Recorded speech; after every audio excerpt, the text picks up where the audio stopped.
What's up, y'all? It's TTC, aka the ThunderConductor, and we back for another banging live stream. As you all know, if you're on YouTube, make sure to subscribe and ring the bell. And if you on Twitch, do the same thing, but instead I want you to follow and ring the bell.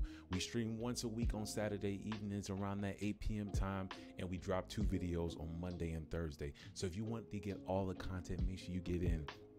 Also, if you're looking for other ways to support the show, we have 3 main ways, starting with our Patreon that gives you more deep dive access to our Discord.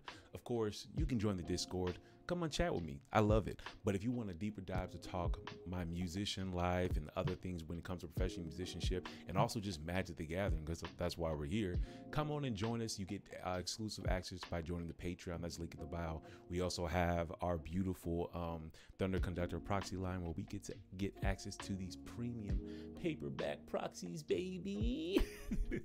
And lastly, if you say, "Nah, Thunder, I don't want no proxies, no, I don't want no membership. All I want to do is just support you," check the link in the bio and you want to just buy me a cup of coffee.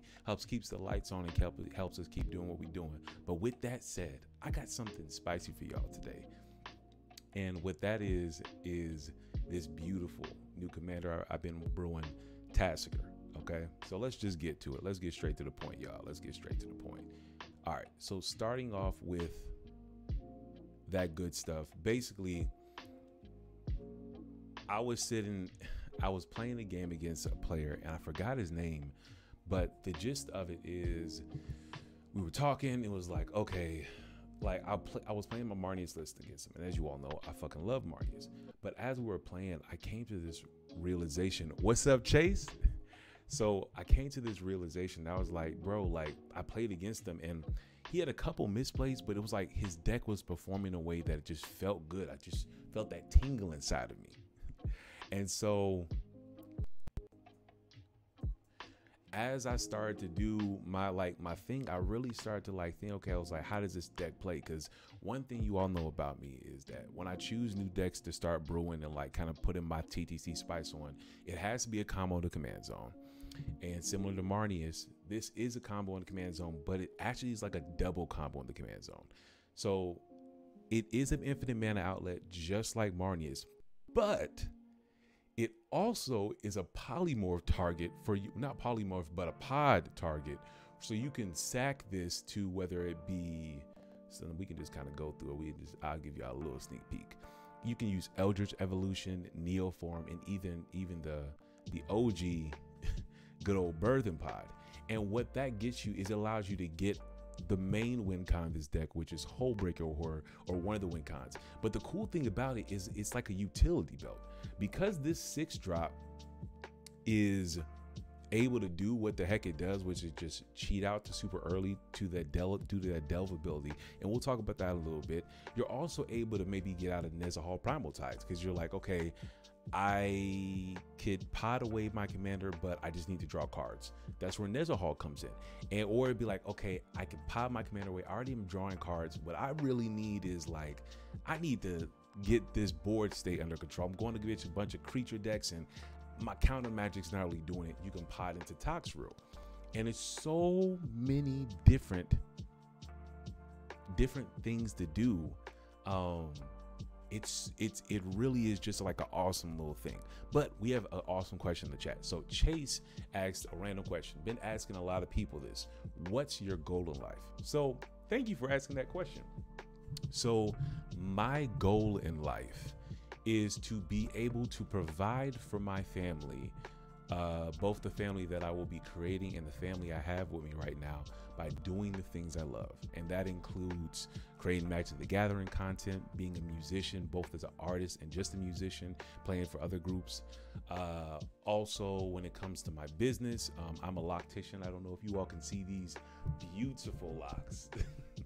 I've been a loctician now for over a decade, so growing that business both as a loctician, but also more on the brick and mortar side of things. Well, not brick and mortar, but more on the retail side of things when it comes to selling my portable washing design and also different products I may sell.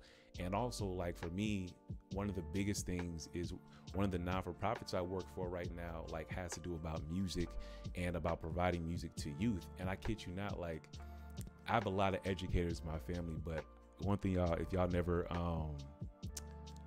I never really told y'all about this. So I went to school for mechanical engineering, and I graduated and I went straight into working as, with the government as a contractor. And it was cool. It just really wasn't for me. If I be fully transparent for you, it really wasn't for me. So I I basically put my 2 feet in the ground. I worked as an engineer for 2 years. I paid off all my debt. And when Spirit told me it was time to make that transition, I stepped away and I went to entrepreneurship and professional musicianship. And as all these transitioning happenings around that time, that's where I really got serious in magic and started to play more. Like, it was literally like I had been playing for maybe a year or so, not even that at this point. It was like maybe less than 6 months, and start to play magic, but something in me just kept boiling about magic. And after years now, after transitioning from being an engineer and following the path of being more of an entrepreneur and being now a content creator, and everything I do, we just get here where I'm on the path towards, I want to provide for my family by doing what I love. Because I know a lot of brothers out there who work their tails off but really don't love what they do. And I'm blessed to say I love what I do. And now what I'm doing is working to make the income match the joy I have. So that's a little bit about me, but let's get back to the deck. So we're talking about TASIGUR, and basically let's do a full just commander breakdown. Let's talk. All right. So thank you, Chase. I appreciate that, brother. Chase said, awesome goals, man. Stay positive. Always love it. Thank you, brother. I appreciate you. All right. So TASIGUR, the Golden Fang. First ability, Delve. Each card you exile from your graveyard while casting the spell pays for 1. Okay, so that basically means you can virtually cast this for 1 black, which is really actually pretty effing dope.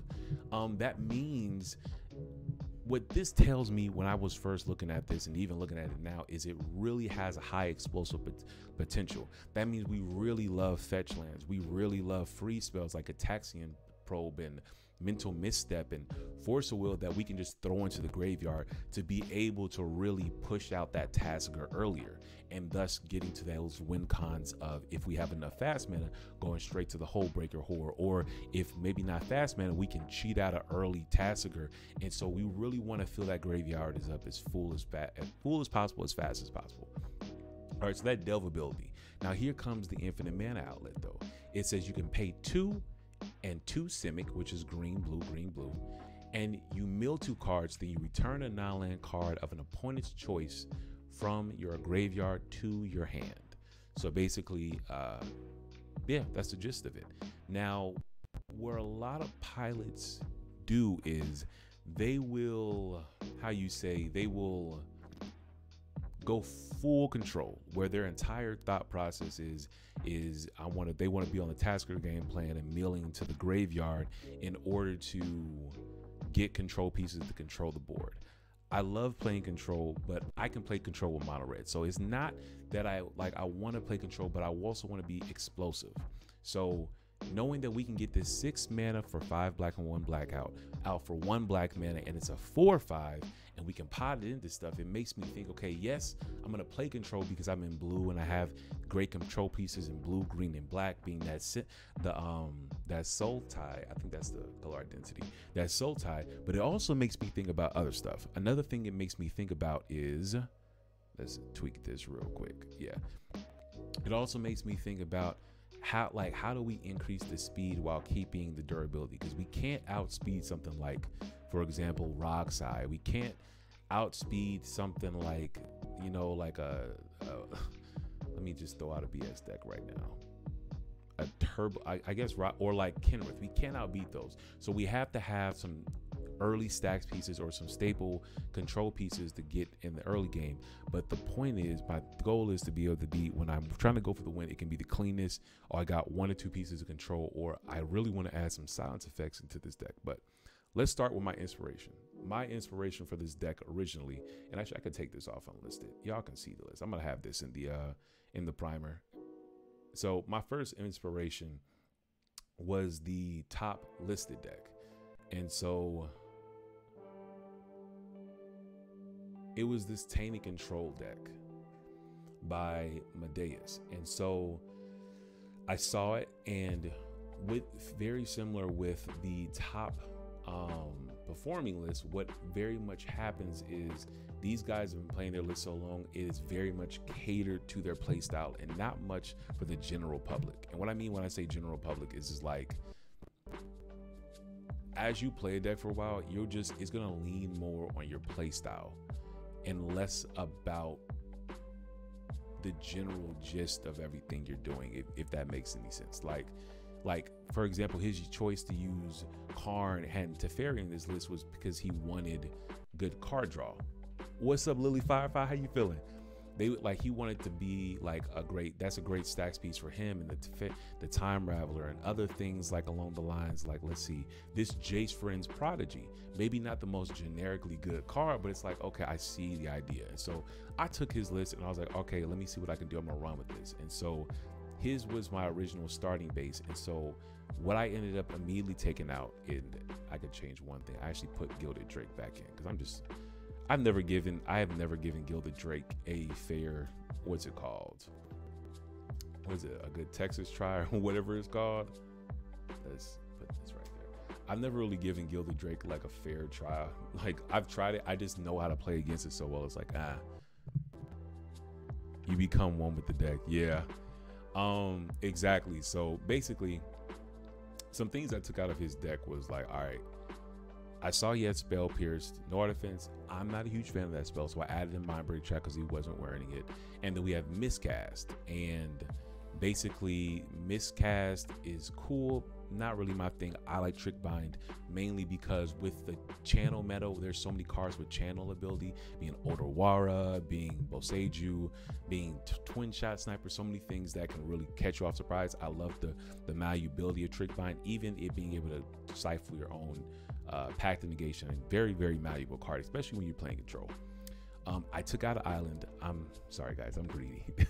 I added in Minamo being a way to untap and tap the One Ring if I get both on boards. It's a great synergy, as well being able to untap my legendary creatures to like kind of sneak in, like, oh, I'm gonna attack, they try to attack me, and then I untap my legendary creature. A little cool trick that I saw somebody do one time. But I took out the only island in the deck. I'm not against basic lands, I like my utility lands. That's just me.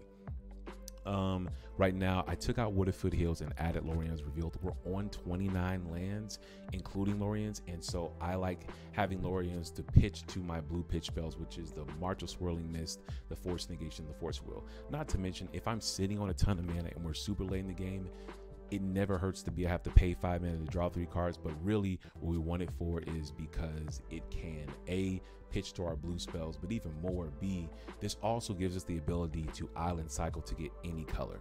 Whereas, so for example, if you were to use the MDFCs that are like one side like a spell and the other side pay 3 life and smack it down, you can only get that color. But when you're in these 3 color lists, I like the ability to say, okay, I got an extra mana off my mana crypt, I'm gonna cycle this away and go get a tropical island or some other stuff. TASIGUR cEDH seems hype. Yes, I kid you not, like, it's fire. Just stay tuned. Yes. So I'm running my Lorien Arby's Real. That's more of my personal spice. I went ahead already and took out some other things I just took out as main list was Teferi, Master of Time, and also Tally. I added in Tally and Kindly Lord. When I looked in his primer, it basically was like he was basically saying that he added Teferi in just to draw cards every turn, which is cool. I think the potential of Tally and Kindly Lord is a little bit higher, so I added that in. Time Twister, I'm not a fan of wills. I feel like it gives people the game, but that's just me. I'm subjective. I added in Praetor's Grasp because it actually is a combo piece in this deck where we'll get to that. Oh, we'll get to it. I'm so excited, y'all. You can infinitely cast Praetor's Grasp, and Time Twister is just, I feel like you may end up giving somebody a game, even though you empty out graveyards, but it's kind of almost feels useful because you want your graveyard to be full. You don't want to shuffle it back in. And even if you want to do Time Twister loops, I think there's just better options. I think Praetor Grasp is a better fit. I took out Karn the Great Creator because that 4 mana for this effect is a little steep, especially if I get blown out by a counter spell. I added Mango Horn instead, where I don't need to completely stop people. Slowing them down to make their artifacts come in was just good enough an effect for what I want to do. Plus being removal and stick, where I can still get that plus ability with Karn the Great Creator, but with Mango Horn's ETB. And last thing, this is the kind of thing I'm a little on edge about because I was kind of excited to try out Jace, but I really do think Kennon's a better include As a 99, took out the Jace Fringe Prodigy for Kennen Bonder Prodigy to be both an outlet to get all my creatures out with infinite green and blue mana, as well as help me ramp out and do more cool things with the Hullbreaker Horror, or just even casting Kennen one turn and next turn tapping out if I have the big spell in my hand I want to cast. So we have EDH, Senpai saying feels like 2018. Yes, gotta bring the OGs back out. We have Fractious Aegis say gotta watch the VOD later because seems cool. Hope the stream goes well. Yes, see you later, Fracture. Make sure you give us a follow. All right, so let's see. Let's first go to his primer, because before we go through the cards, I think y'all gotta understand the gist of it. So we're gonna read this together. Let's have a reading experience. Come with me. His deck is called Tainted Control. Why TASIGUR? So TASIGUR the Golden Fang has always been a great control commander. The deck evolved into a mid-range direction embedded with control elements, okay? Our commander is our outlet for infinite colored mana, while also being a combo piece that helps us cheat in powerful 7-drops.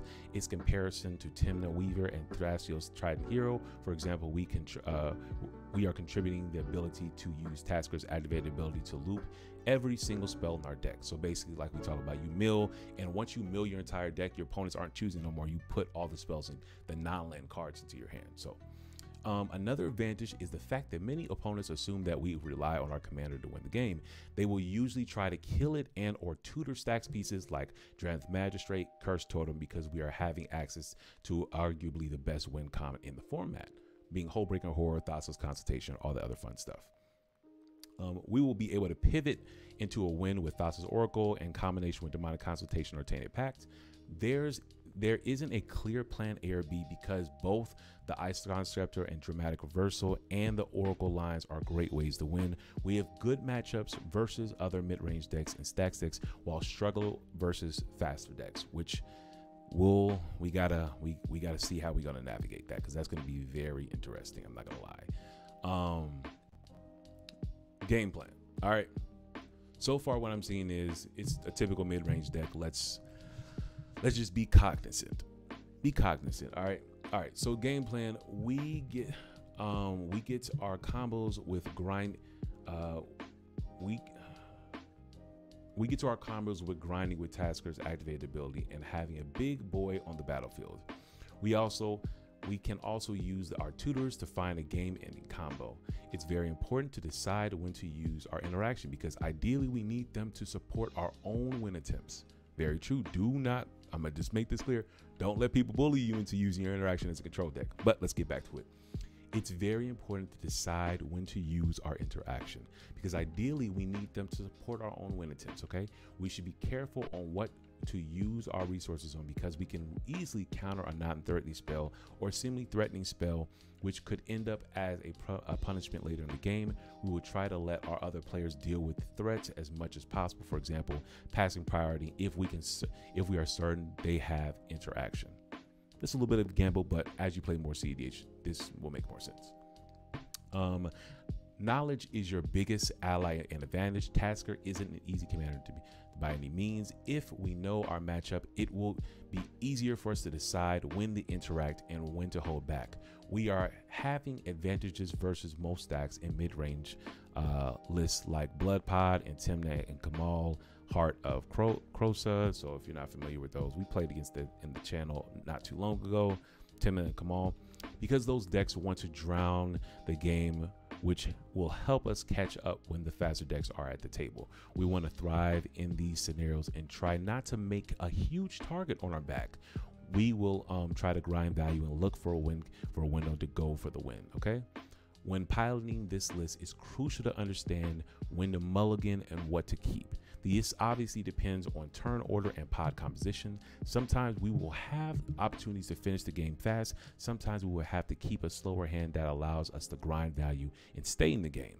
The latter is the most common scenario and usually the smarter choice when deciding what to keep. Ideally, we will have some kind of ramp, i.e. like Mana Crypt, a card advantage engine like Sylvan Library, and some form of interaction, for example, Mental Misstep.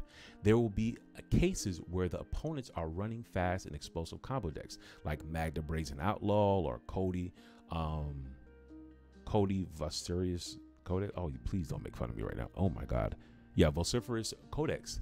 Hard mulligans in those cases will be vital in order to stay in the game. Removal and counter spells will prove great in order to stop their win attempts. In those scenarios, TASIGUR's biggest strength will shine the most consistency. And I'm not gonna lie, in all of my freaking playtest games, I really found the consistency of this deck is actually ridiculous. Like, if you want to be greedy, you can consistently present a turn 3 to 4 win, maybe turn 3 to 5, which I love because it's not turbo, but 3 to 5 is not bad. You can present an unprotected win consistently between turn 3 to 5, and if you were smart, maybe go turn 4 to 6 for a protected win. If you want to hold up more mana for counter magic, it just opens up possibilities like where you can't just open up a window for us to go explosively. Let's keep going. If we are able to deploy early Hullbreaker Horror or a Toxrill Corrosive with the ability to protect it, we are usually determined to win the game. TASIGUR is our 6th drop that will be sacrificed as an additional cost to Eldritch Evolution or Neoform or Birthing Pod to get our Horror or Slug out and establish a huge value / control engine. Okay, now win conditions. We're gonna blurt through this because I'm pretty sure you all get the gist of this. First one is Thassa's Oracle. This is either done with Tainted Pact or Demonic Consultation, where you will cast Thassa's Oracle, then go and hold Prior on the ETB to cast Tainted Pact and or Demonic Consultation. Next, how do we get there? Well, you either just draw into it or use the most powerful spells like Ad Nauseam or Necropotence. This is where you can kind of see the primer's a little bit out of date because he's not on those cards, either of those cards right now, and I actually don't want to run Ad Nauseam, maybe Necropotence, but it just depends. But they can be used to fill your hand quickly. A general thumb rule is a thumb rule, not a rule of thumb, but a thumb rule. See guys, it's a thumb rule. On Ad Nauseam, sans red decks, we should ideally cast on our opponent's instep. We have at least 4 mana to spare after resolving an Ad Nauseam. Okay.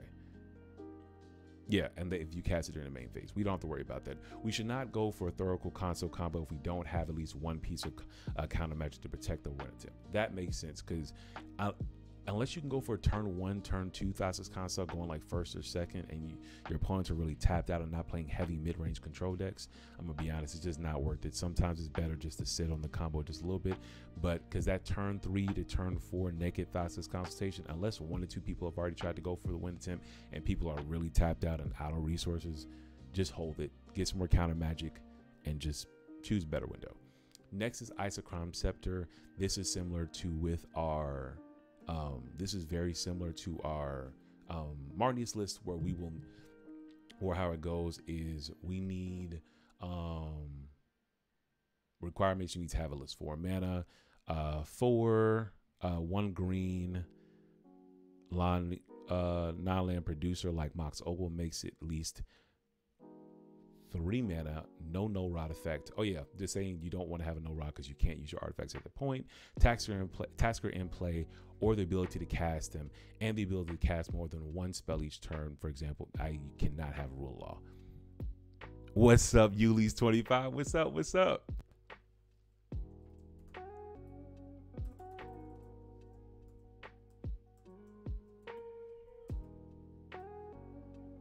All right.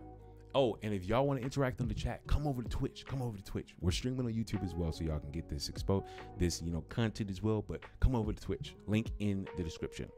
All right, back to it. So the gist of it. Thank you for the follow, Yulis. And so basically how it goes is you'll cast Isochron Scepter. This is what it looks like. Then you'll when you imprint Isochron. Oh yeah, he messed up. You want to imprint something called Dramatic Reversal, which basically says pay a colorless and a blue to untap all your non-land permanents. You're gonna float the mana with all your mana rocks and dorks, making at least 1 colorless and or blue.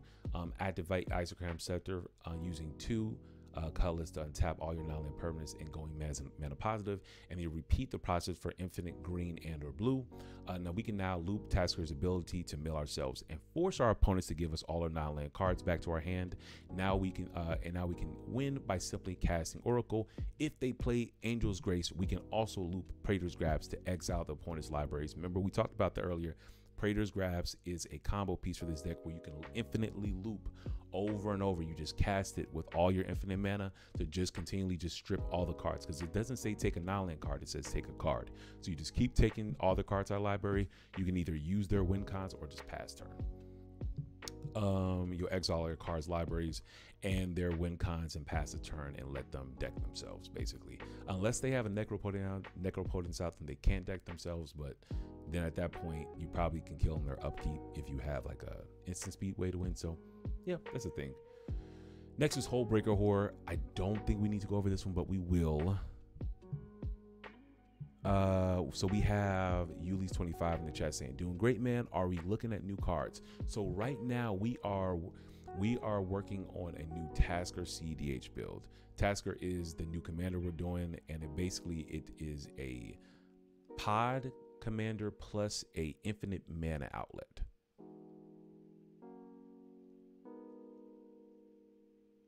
Yeah. So Necro's a really good card. I personally, being a mono red player at heart, never really played it, but it may be a card we want to add. So we'll think about it.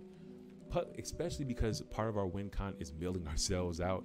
So say if we're stopped, we at least have Necro so we can skip our draw steps. So Hullbreaker Horror, if you're not familiar with this, basically how this works is Hullbreaker Horror says it has flash and it cannot be countered. It's a 7/8 for 5 colors and 2 blue, and it says whenever you cast a spell, choose up to 1, and you can return target spell you don't control to the owner's hand, or you can return target non-land permanent to its owner's hand. So basically, if you have, for example, a Mana Crypt and a Soul Ring out on board, you can basically cast Hullbreaker Horror and then cast a spell to start the loop of bouncing your Mana Crypt, cast the Mana Crypt, floating the mana, but on the cast of the Mana Crypt, you will bounce the Soul Ring. And so you'll float the mana, recast the Soul Ring, bouncing the Mana Crypt, floating mana. You can make infinite colors, infinite colorless mana, and then if you have something like an Arcane Signet or like a Felwar Stone, you can make infinite of your colors as well.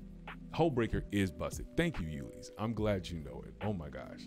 So, but we'll move past this one. This is pretty generic. I mean, he does have an additional note that says, alternatively, if you don't have color mana, you can generate infinite mana by using mana positive rocks like Mana Crypt, Mana Vault, and then use treasure vaults to generate the color mana. This is actually something I'm really thinking hard about, because I actually really like the idea of running treasure vault. I never got to run it before, so I'm kind of thinking about it. Note, this also works with the combination of other mana rocks. It's just important that you go mana positive while looping the rocks. Afterwards, you can use TASIGUR to loop the whole library. Just remember, basically he's saying there, for his example, he used Mana Crypt and Mox Opal, but there are multiple combinations. You always just want to make sure that you go net positive. And when I say net positive, for example, Mana Crypt and Soul Ring both tap for 4 mana total, but they cost 1 mana total to cast.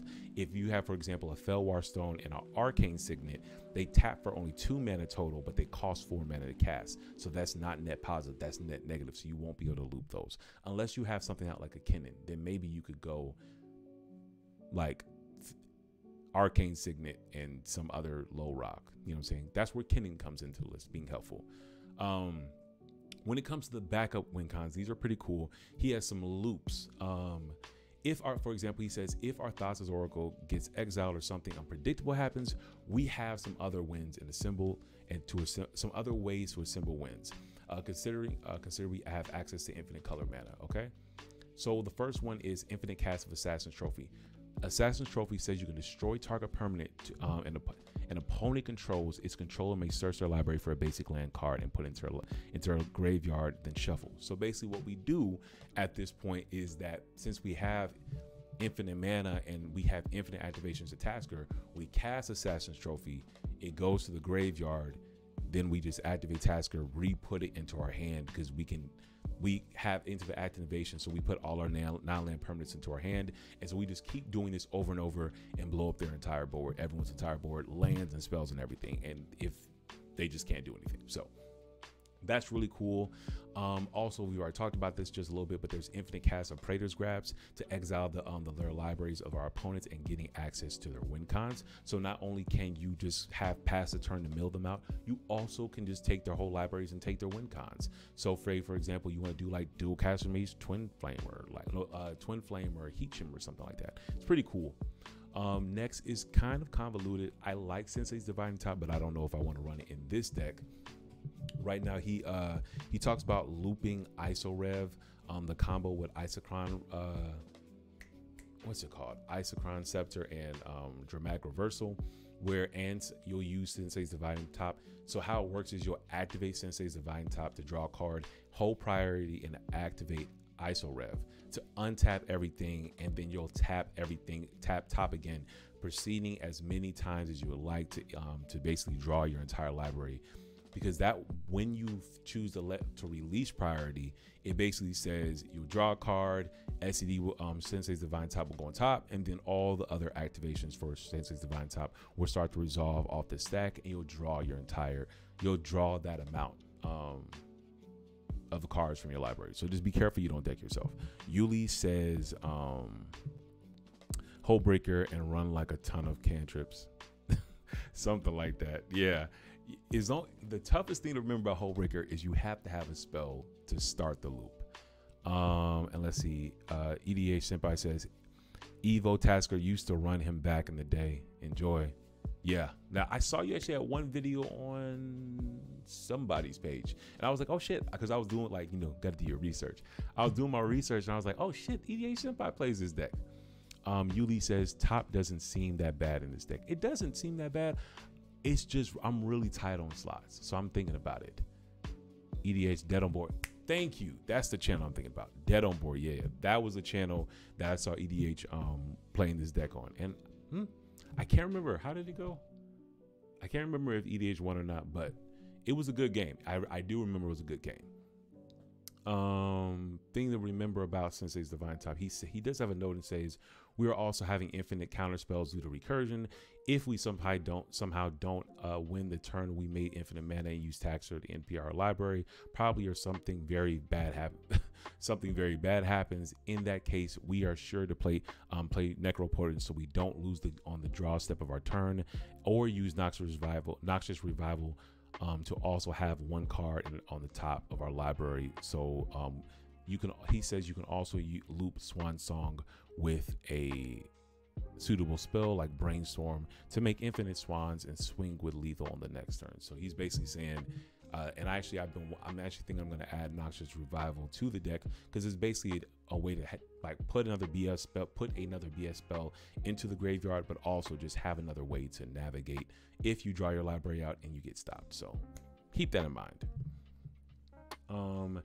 This combo, I don't exactly see how it works, and EDH knows this deck, so I'm going to read it off, but I'm going to tell y'all what I don't see about this combo. He says Time Twister loops with Oko. Excuse me. Oh my gosh, I thought I had to sneeze. All right, so he says this one is out of the deck but still plays if we have used Oko Thief of Crowns. In case all of the win cons are exiled through infinite activations of TASIGUR, we can cast Oko, activate the +1 ability, make an opponent's creatures and artifacts into Elk. Afterwards, we can use Abrupt Decay loops to destroy Oko and shuffling it back into the deck with Time Twister. This is the part where it doesn't make sense, because if you have infinitely activate TASIGUR, your library is empty. So if you infinitely activate TASIGUR, your library is empty. So if you cast Time Twister, you'll kill yourself before you kill your opponents. What he meant to say is you loop Oko and Abrupt Decay by casting Oko, the Planeswalker, and then +1 him, destroying an artifact and creature your opponent's control, and then looping Abrupt Decay with TASIGUR, destroying your own Oko and destroying the Elk that they created. And you can also create infinite Elks on your own board, I believe so, by looping like a 0 mana rock, destroying the own 0 mana rock, and making infinite Okos. You just have to make sure you have Abrupt Decay to destroy your own Oko to recast Oko by looping the TASIGUR. The Time Twister part, I'm unsure about. He says, nah, you shuffle all, then draw. Give us more of a breakdown, EDH, because I'm not understanding the type 2 twister loop. Drop that down in the chat. And that's what I'm seeing with that combo though. I think it's cool. I actually like Oko Thief Crowns, the idea of it, and I've actually already like through some playtesting found some more niche scenarios where you can make infinite life, gain infinite life, so you can actually use your talismans to generate infinite blue and green for activations, which is really cool. Last note he says before he talks about testing, from there we can activate Tasker again and get Oko back and activate his ability. This will allow us to make infinite food, infinite elks, infinite life, and turn our opponent's board into elks. We don't lose by casting spells and then time twisting them into our library. This is the last resort play and isn't seen very often. Oh, okay. Thank you, EDH. Time Twister shuffles your hand in your graveyard and library, then you draw. So it keeps putting all the cards into the deck, then draw out again. Ah, okay. Now, see, this is why. What does it say? Reading the card explains the card. Thank you, EDH. We got Yuli saying trying to build Gato Primal Hunger deck at the moment. Oh, nice, Yulis. Send that to me on Instagram. Link in the bio. Send me that. Send me your list, bro. And we have Bob says, that's what I was trying to figure out. Seems like Twister is a great backup play if you can't win. Okay. I'm not a fan of wheels, but now that I've heard another point of view, I may put it back. We're going to go through my list and go through some card selections in a little bit. But EDH does say that it feeds the enemy's cards, and a silence would kill you. Big fucking facts. Bob says fair point, and Yuli's, send me that list on Instagram, link in the bio. Yeah. With that being said, I'm not a huge fan of wheels. I'm not just going to say that blatantly. Wheels are not bad.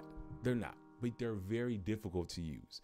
They're only difficult to use because you have to know when to cast them. So a wheel, for example, say you have a turn 1 land mana crypt. That's a great time to time twister because you're going to disrupt your hands, your opponent's opening hands. But it changes if you're going position 4, where it's people have already dropped all the mana rocks and all their like fast mana, and you will position 4 turn 1. Now you're just refilling everybody's hand. On the flip side, say if you have no other plays, we're on turn 4 or 5 or some junk like that. You have no other plays, and you see this wheel of fortune in your hand, and unless your opponents have already tutored a win con to hand, and you're basically making them discard it, unless they're doing breach, then you're just helping them.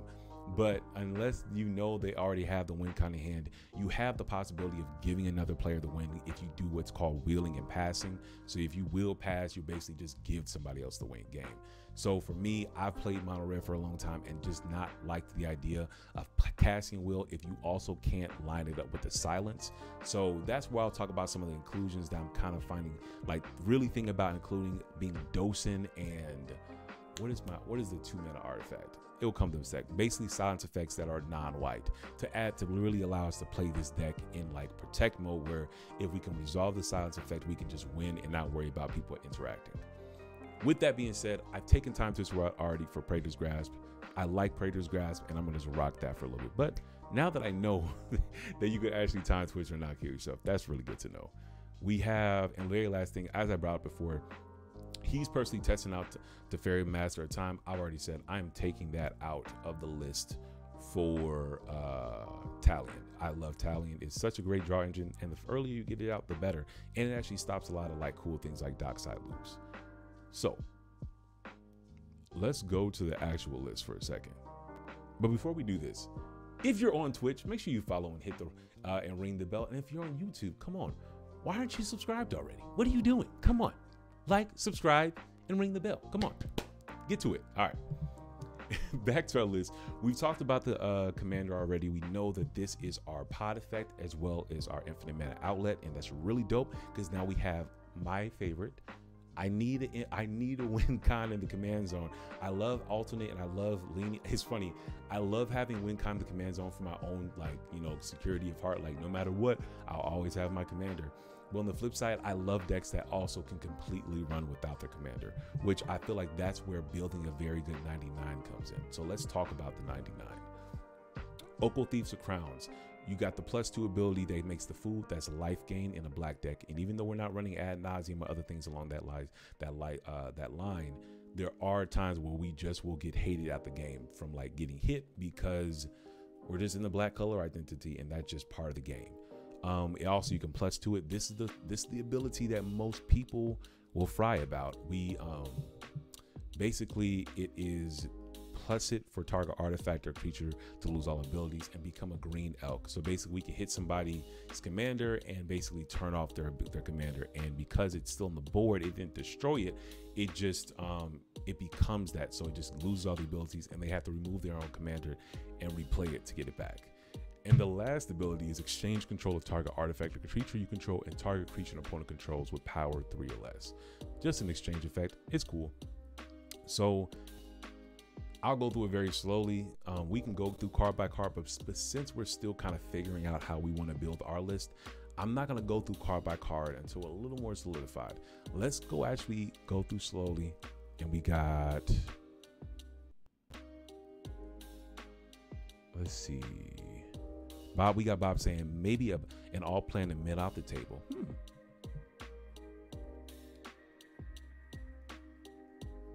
And Yuli says YouTube channel has the same name, by the way. Yes, and it's in the link in the bio. We got EA Senpai saying, I like Turn the Earth. I like Turn the Earth because it's great because to do without the wheel. And Turn the Earth, I think that's in my sideboard. Let's see. That's that single green card, right? Turn the Earth. I think this is in my sideboard. Turn the Earth. Yeah, I put this in the sideboard. EDH is saying Turn the Earth is great because you get to choose up to 3 target cards in the graveyard. The owners of those cards shuffle them into their libraries and gain 2 life, and you get to flash it back for 2. But because of your commander, if you have infinite mana, you basically can infinitely cast Turn the Earth. And it's actually, you can loop this over and over by casting it, shuffling, putting a card in, and just looping it over and over, which is actually cool. See, this is what we're talking about, because this is an interactive spell to stop your opponents. Plus, you get to motherfucking it's life gain too. I like that. And what's the last part? Yeah, and it's flashback too. So yeah, instant speed. I like that. We have Yuli. Sorry for the grammar European guy over here. You are Gucci Yuli's. Bob says if you have your deck in your hand, you could born upon a win into wheels and bowmasters and flash more wheels on top. In response, that's the thing. That's true. EDH says Talion Bowmaster were after I stopped running TASIGUR, but I was on Hullbreaker and Toxtrol. Yep. I'm on those. I really like Hullbreaker. I love that combo. EDH says yeah, with flashback too. Same as Twister Loop. Oh, okay. And see, EDH hit it right. It's offensive and defensive. Yep. Okay, so I like Turn the Earth. We'll think on that one a little more. Let's see. We'll go through this. Like I said, we just got generic 28 lands, 29 including our Lorien Revealed, which is right here. Another spell to pitch to our blue pitchers, which right now are Force Negation, Force of Will, and March of Swirling Mist. Plus, it instead of running like an MDFC, it allows us to get both color lands, which is fire. Let's see. Let's just look at our sideboard, because as of right now, I've kind of played the list, I've goldfished the list a couple times, so got a little bit of a feel more. Ooh, fun fact. I was talking to a TASIGUR player, and they were talking about how they actually run the signets because the talismans, unless you have a way to make infinite life, like for example with Oko, you can fucking kill yourself. Who knew? So that's cool. I never ran a signets in cEDH, so that will be a new experience. Anything else? Of course, my trick bind, I'm running that. Is any other notable inclusions? Really excited to play Stubborn Denial. It only hits non-creature spells, but it says if you control a creature with 4 power or greater, then you can counter the entire spell instead. So I actually am really excited about playing that spell. And I don't think there's anything else to really note up. I feel like if I were to take anything out, for Turn of the Earth and or Noxious Revival, I think Noxious Revival, I would take a Taxi and probe out. It's not in there for what y'all think, which is the draw. Like the drawing the card is really cool because like I could tutor, then draw the card. It's good, like M-Seal into Noxious. But what I really wanted more is to fill the graveyard up to get an earlier Tox roll out. So Noxious Revival does the thing. Turn the Earth kind of does the same thing, but it's a little slower. So it depends on how fast we want to go with that. And so, yeah.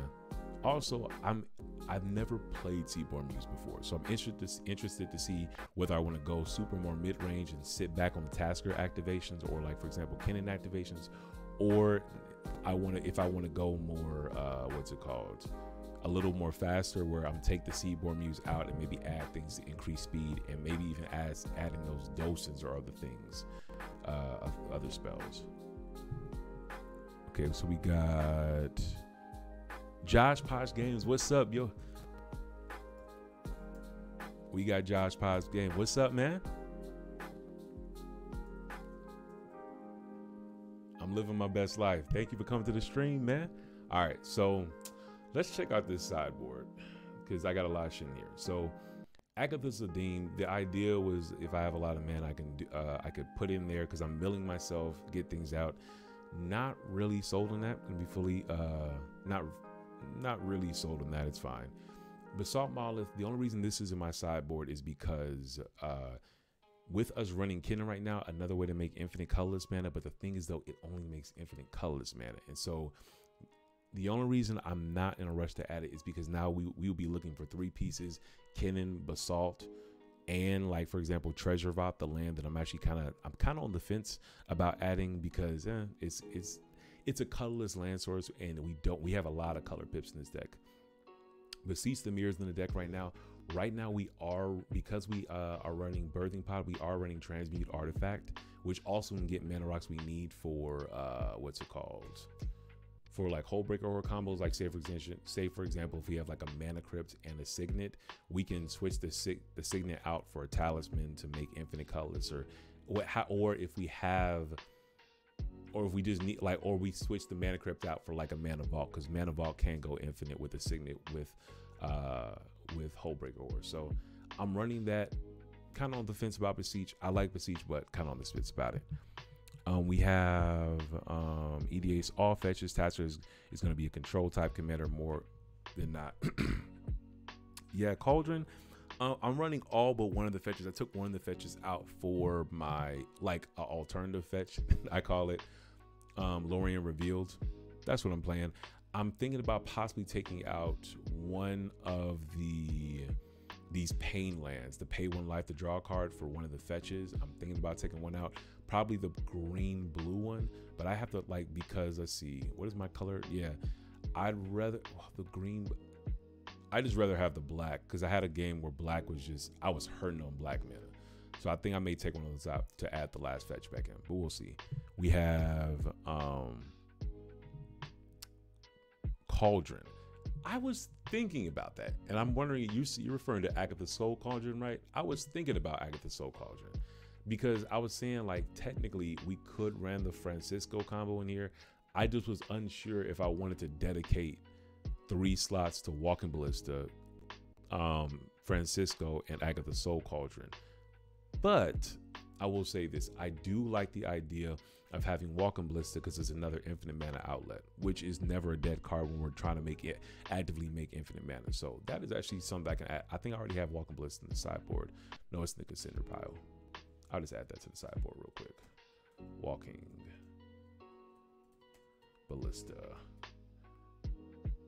And if you all want to input on my deck, go over to Twitch right now. I need join EDH. We are building this deck together. I have my ideas in here, but I'm new to TASIGUR. So I want y'all to drop your input. So we'll add the Walking Ballista to the sideboard. Cauldron. That's not how you spell Cauldron. And then Francisco. That's not how you spell Francisco. Y'all, how do you spell Francisco? Francisco. I know that's not how you spell it, MCG. No, oh my gosh, y'all. Please, let's not make fun of TTC's lack of ability. to spell it this time. Let's throw this in there. About in the sideboard. That's actually worth the thought. Let's keep going. I'm gonna hold off on Basalt for now. Beseech, I'm gonna hold off on 2. I have Born Upon the Wind in, but then I took it out because I went down to 28 lands and then I went back up to 29 because I found it. You actually do need that 29th land, and I love the cheap land slots out, but I want to 2 things that I really want to add to this deck is instant speed win cons with Emergent Zone and Born Upon the Wind. And I actually, let's just skip to the ones I really want to add. I really want to find a slot for Dose in the Fallen Leaf or where's that 2-mana artifact at? Defense Grid. That's what I'm looking for. Defense Grid. Where's Defense Grid at? I guess I didn't add it. Sideboard defense. I want to add Defense Grid and Dose in the Fallen Leaf. The idea about adding these to the deck is because if I can land these, I can perform my combo without worrying about people. So yes, you can have counter spells up, but if there's like a Rhystic Study or something else out, you basically it's fine with a Hullbreaker because you can bounce the Rhystic Study, but if you don't have enough cards in hand, then you won't be able to really do the full combo. So the idea of saying, okay, I'm gonna try to land this Dosen and or the Defense Grid, fight over landing that spell, and then once the spell lands, unless they have an Otawara or a Boseiju, we can even still counter because of the Trick Bind. We can still navigate that. So I really want to add these in, and or like this Board Upon the Wind for the Emergent Zone. My thought process is let's make the core body of the deck viable, and then worry about trying to win an instant speed and or I think the protected wins just need to be there. Let's see. Bob says, I like how resilient the creature packages to Bowmasters. Yeah, I will say, like, yeah. Right now, outside of Birds of Paradise, there's not really anything that just outright just dies the Bowmasters. Our only 1 toughness creatures are Bowmaster himself and the Birds of Paradise, which if you can get Birds down turn 1 and really curve well into it, you don't mind if Birds die. It's like a turn 2 to turn 3 Bowmasters. It sucks, but you can live past it. We got EDH says Teferi Mage Zephyr. Ooh, okay, now you're cooking. Hold on. Teferi is 1 Ardent. Teferi Mage. Now, okay.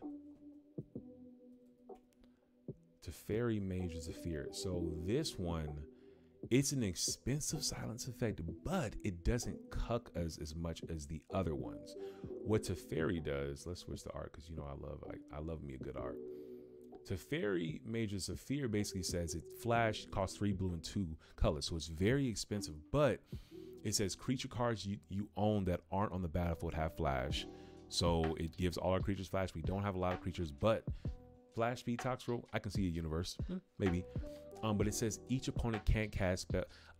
Each opponent can cast spells only anytime they can cast sorcery. So it's basically like 3 fairy, but costs more and is a creature and it can be flashed in. So I like this. I like that. We got Bob saying, I played a game yesterday against TNK player and they could never get off the ground because Bowmaster just pinged off all their dorks. Yeah, that sucks. Fuck. What, TNK plays dorks? I thought TNK was Sans Green. Or do you mean like a Ragavan? Maybe it's a different TNK. I'm thinking Tim the Crom, but it may be a different. Maybe Tim the Kamal. Oh, maybe he means Tim the Kamal. Yeah, that would be white, black, green. Okay.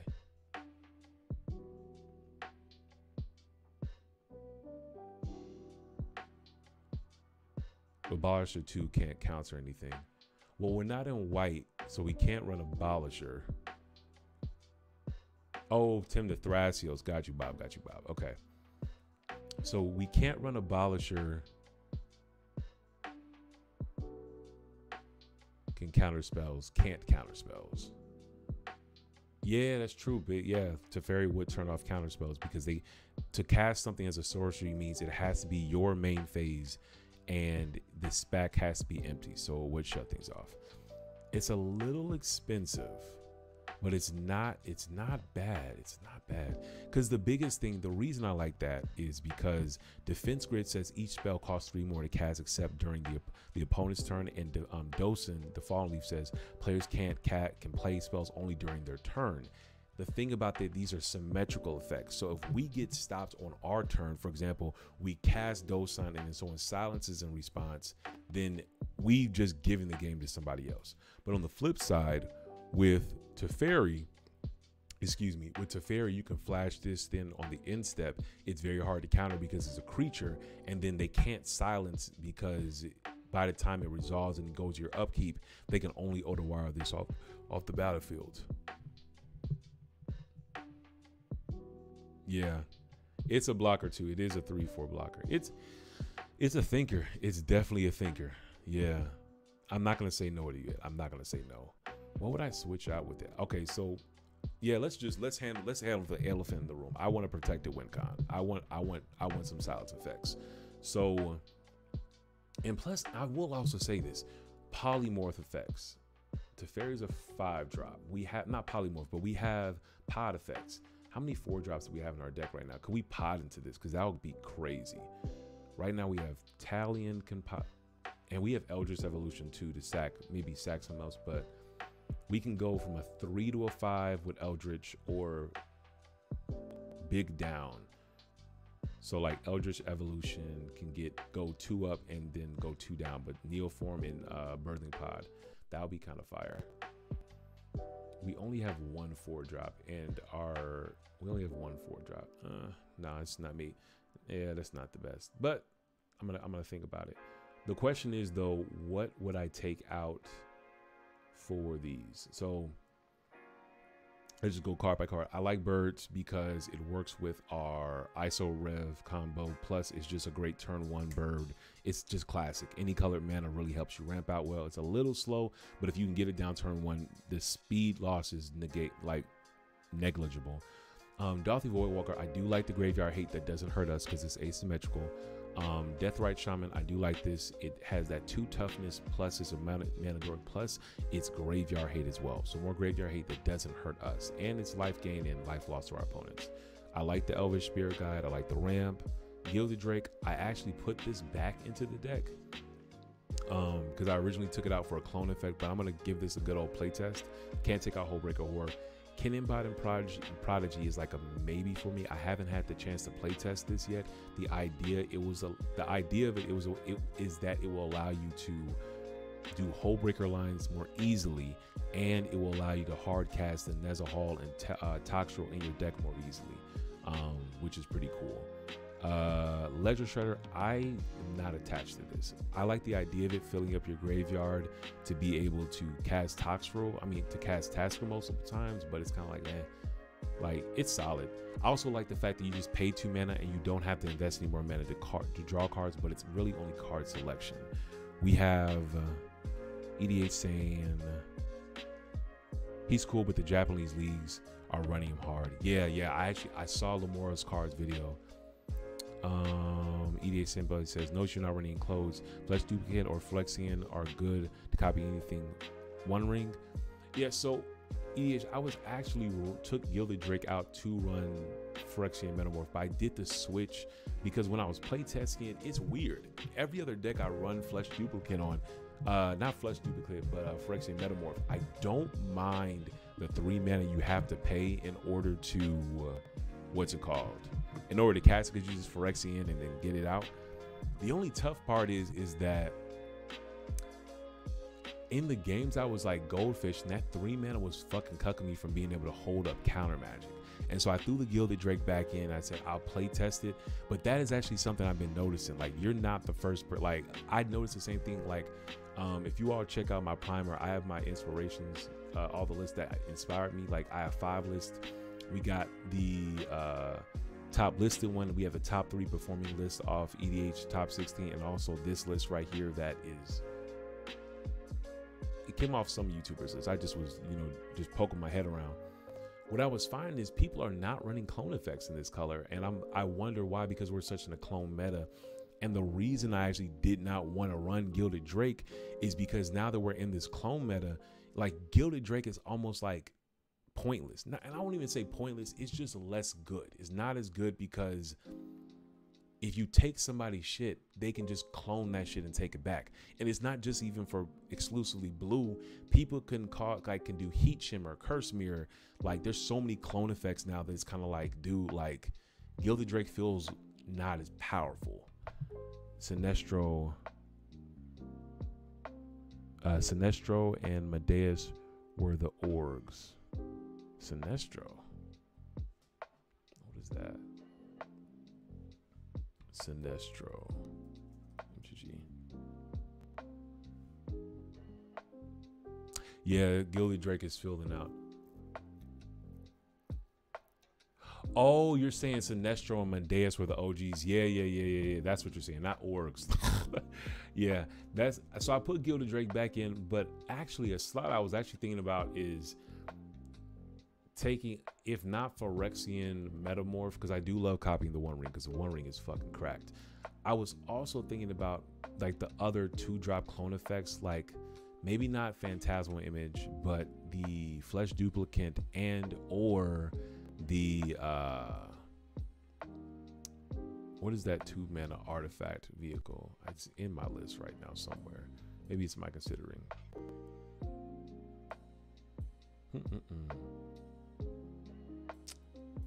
You know, it'd be nice if I could find it. Yeah, that would be so dope. Oh, Imposter Mech. Maybe Imposter Mech as well. Only thing is though, it only can copy creatures and it can only copy creatures your opponents control. So that's the only thing. But I will say I do love what's it called? Copying, like, because this is not a creature until you crew it, it's basically in, like, it can't be killed unless they have artifact removal. Yeah, Flesh Duplicate, yeah, it's a bit restricted. That's the only reason I didn't jump towards it. So I'm thinking, you know what I'm thinking? I'm thinking Gilded Drake can go. It puts us a little bit down on the control, but it gives us a slot to put in our protection pieces for our win con. So I think I'm gonna throw this in the sideboard. We'll take Gilded Drake out. Gone. All right. Let's keep going. Cannon Prodigy. I like this because it's an outlet, but I really like the ramp. It allows us to more easily do Hullbreaker lines and cast these gigantic creatures we have and still hold up interaction to interact. I saw like out of the 5 lists, mainly, I saw a lot of lists, but out of the 5 lists I saw like, I think 3 out of 5 of them were running it. It's kind of on the wall. I'm not completely, Oh, Flesh Duplicate on bounce, on a Hullbreaker. Yeah, that's pretty good. I'm on the fence about Kennen, but I haven't played tested it yet, so we'll see. Ledger Shredder, this is where it's kind of like, I tell people all the time the Ledger Shredder is bad because unless you're on a breach strategy and you want to fill up the graveyard, that is not good because it's card selection, not card draw. However, because a turn 1 Ledger Shredder can consistently get us out into a turn 2 Tasker, which could open the door for a turn 2 to turn 3 win, depending on what our ramp is looking like. I kind of like the idea of it, like having Ledger Shredder. I'm not gonna lie. Not to mention, I do like having cards that just blatantly draw me cards. Even though this isn't the best card draw effect, I'm kind of like, I want to leave it in the list for a little bit, just for a little bit, because I want to see how it is. That connive ability just seems really. Ooh, hold on. Okay, let me finish the creatures. EDH just dropped something fire in the track because it's in my sideboard right now. Okay. I added Manglehorn in. I liked it because he was originally running Karn. I took it out because Manglehorn is cheaper. Plus it has removal, and plus I don't need to shut people off forever. I just need them to slow them down. So I'm not a hard stack. It's more of control mid range. Nezza Hall's not going anywhere. Oppo Agent Orc's not going anywhere. Seaborn Muse is not going anywhere. Well, Seaborn Muse, I'm kind of on the wall about. Drop what y'all think about Seaborn Muse, because I'm gonna be fully transparent. I know you can spin Tasker like you're spinning Thrasios, but because your opponents choose a card, I don't know how much I want to lean on that as card advantage. I'm interested. Like I don't want to take it out before I try it, but it's kind of like, meh. You see what I'm saying? Like it's kind of like, I don't know how I really truly feel about it. Yeah, I'm not completely sold on it, but I'm gonna think about it. Yeah, good point. Good, EDH says Ledger is force draw, careful with the Oracle and Shredder. Very, very good point. That is very true. Because if you do consultation lines with Thassus, you can possibly draw yourself out and kill yourself. We got Talion is force draw as well, but I'm gonna be honest, I fucking love Talion. Talion's not leaving the list. Thassus not leaving. I love the explosivity it gives me and possibility for earlier wins, especially in grinded out games where it's like everything is stacked out, but and I can still get off multiple spells and the ETBs. I love Thassus and Tox Rule.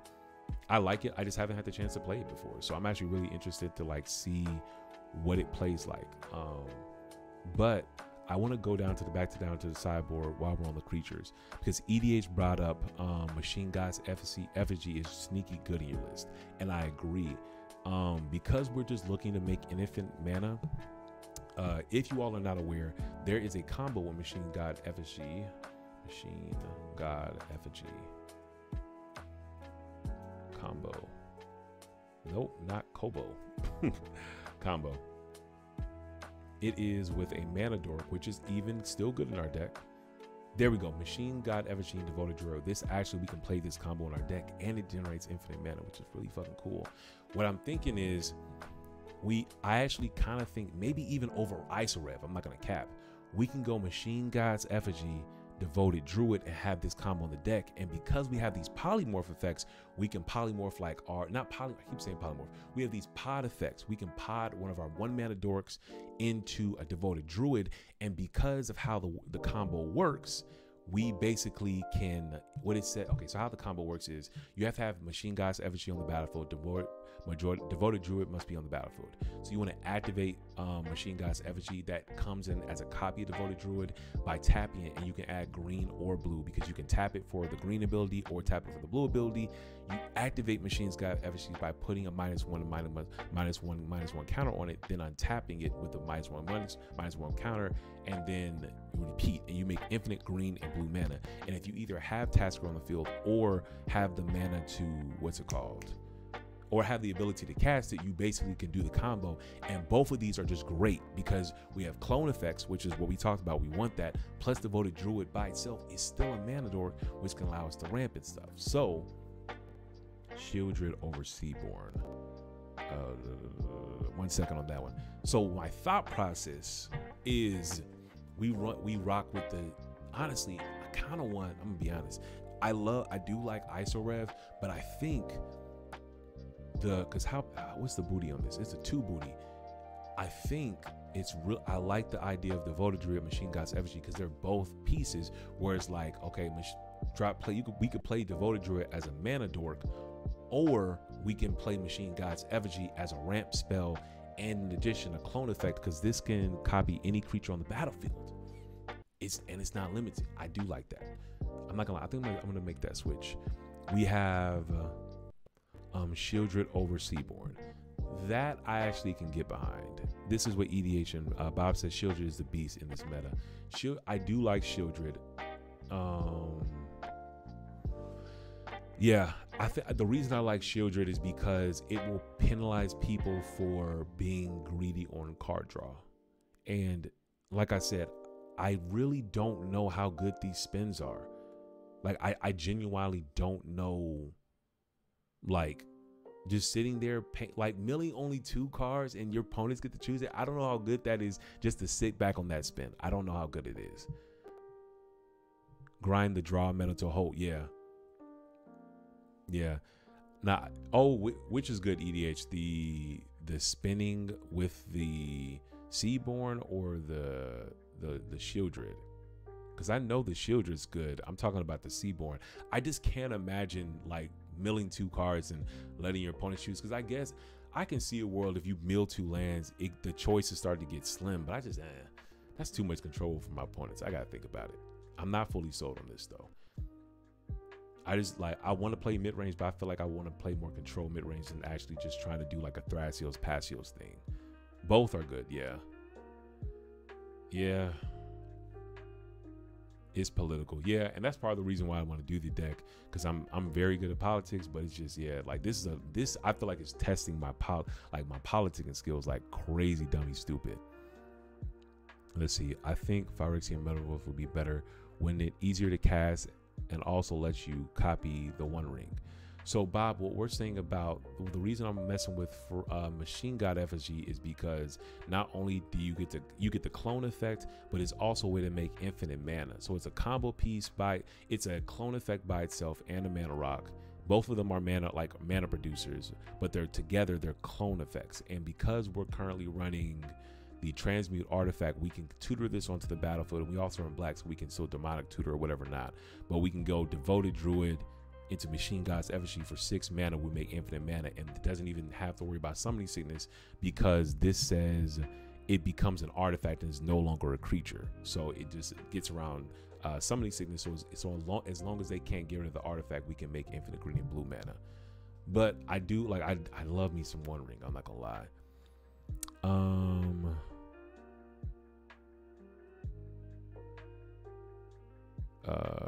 You play control, you're playing control. Yeah, it styles the control. It styles control. I'll say that. Yeah. Let's see. I think with that being said, what I want to do is, do I want to take the dramatic reversal ISO rev combo out is the question of the hour. I think I'm going to take that out for the Machine God's Effigy. I'm going to take out, let's copy this card name, add this to the sideboard. I'm going to take the ISO rev out. I can't believe I'm doing this, but we are doing this, yeah. Because I actually really like, I want clone effects in here, so let's add this. We'll take dramatic reversal out for the devoted druid. That'll be that switch out there. Yeah, we're going down on the blue card though. That is true. That can be pitched to force, but we'll see. That's what we play test, and we'll do devoted druid over dramatic reversal, and then we'll do Machine God's Effigy over the Isochron Scepter. And my thought process is, this combo is less setup because you only need the 2 cards. You don't need a bunch of mana rocks and dorks. So your board can get wiped and you can still perform this combo. Machine God's Effigy over Isochron Scepter. Let's see. Where'd he go? There we go. Copy card name. Move this to the sideboard. Is that gonna work or no? Yeah, there we go. Yeah.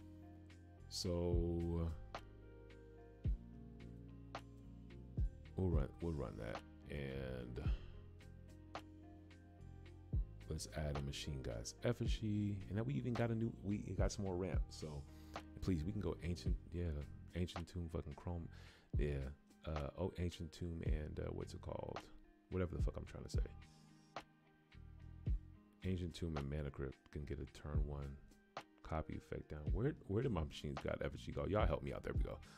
Add this to the list, and then we'll add devoted druid, because that's right there to the main deck. We have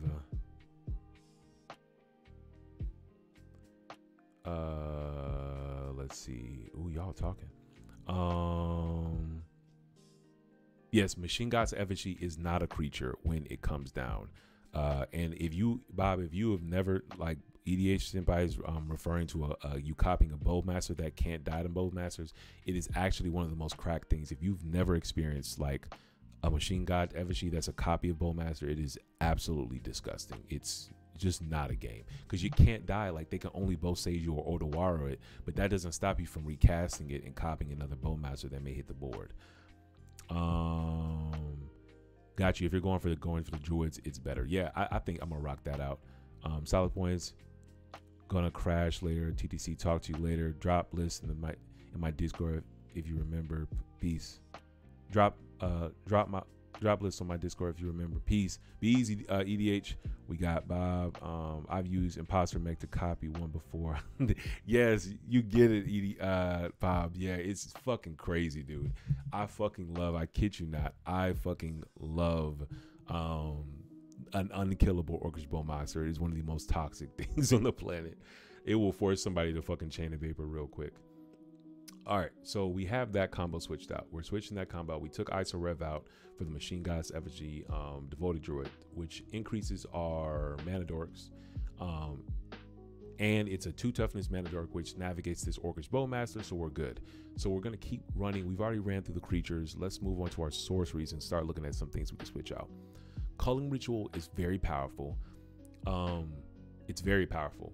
It can accelerate. It can basically go Culling Ritual, win the game, because it only hits permanents that are 2 and down. It will destroy our mana rocks, but it's okay because we're on the ISO Rev we're taking out the ISO Rev combo, so we don't have to worry about our mana rocks being destroyed being a problem, and it can really allow us to ramp into something really nasty. So we can literally go Culling Ritual, make a shit ton of mana, go Devoted Druid, Machine God's Effigy. So this is pretty good, and it slows our opponents down as well, which we want to do. We got D-Tutors not going nowhere. I've never played Culling Ritual, so I'm kind of on the fence about it, but we'll see.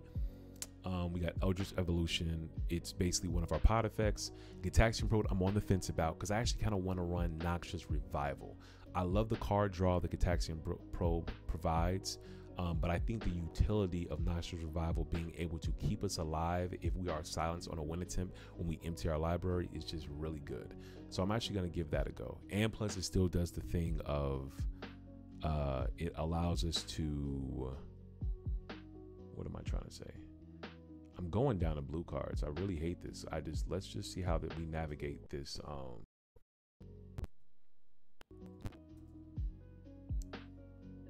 How we navigate with our force wheels and everything. I guess that's why we're running Lorien Revealed though. Noxious Revival. Do we have another printing of that?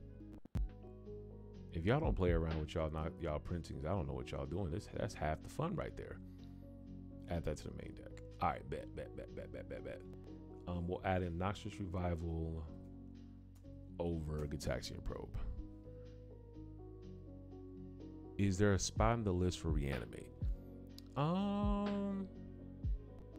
It depends. Talk to me. What's your thoughts on Reanimate? I like the idea of like grabbing a creature after doing a board wipe, because we do run Tox Roll. So being able to like grab a creature or even reanimate our own Hullbreaker or Tox Roll or Talion or whatever. What's the other big one we have? Or Nezahal is cool. It hurts with the life total, but it's a big enough blocker. What's your thoughts on Reanimate though? Talk to me. We added Noxious Revival. As I'm doing this, I'm going to add Noxious Revival back to, I'm going to add this to the list. Where's Noxious? Where's Noxious Revival? That's interesting. Y'all just saw it though, right? Did I add it back to the list and not know it? Yeah. Oh, it's in my instance. Ha ha ha ha. There we go. Sorceries, Imperial Seal, not getting rid of it. Love it. Lorien Revealed, really enjoy this, being able to get any colored mana by just has to be connected to an island. Neoform is a combo piece. Praetor's Grass, I actually really enjoyed the idea of this because we're on the Thassa's Consultation combo. It's really good in my opinion to be able to go, all right, I have one piece of the combo and it's one of the most powerful combos. Somebody else is going to run it, especially when we're playing against T and Ks is like the meta. We want to be able to fight against the meta. Toxic Deluge. Okay, so this is my thought process. At this point, we have 4 board wipes. We have Cyclonic Rift, Toxic Deluge, Culling Ritual, and fucking Tox Roll. I don't know if we need a 4th one, as in Toxic Deluge. I don't know if we need 4 board wipes. I just don't know if that's necessary, because that would open up a slot. What do y'all think in the chat? I just, if I can be fully transparent, I just don't see a universe where we need 4 board wipes in the deck. It is a cheap board wipe though. We have Bob saying for Reanimate, it's a cute card for decks that already toss cards in the graveyard, but you can also use it to grab some incredible staples that tend to get targeted in other people's graveyards. Dockside, Grand Abolisher, Dranith. Yeah, that's true. All are great when you're trying to win. That is very true. That is very true.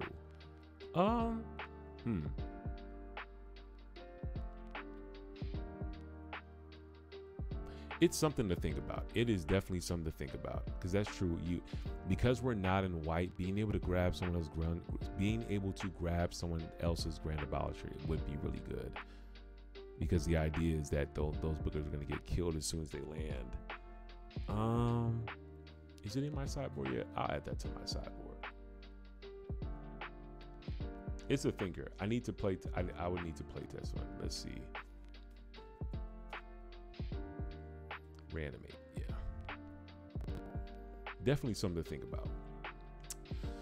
I want to keep Transmute Artifact, but the Toxic Deluge. I wonder how much I want to lean on wiping the board.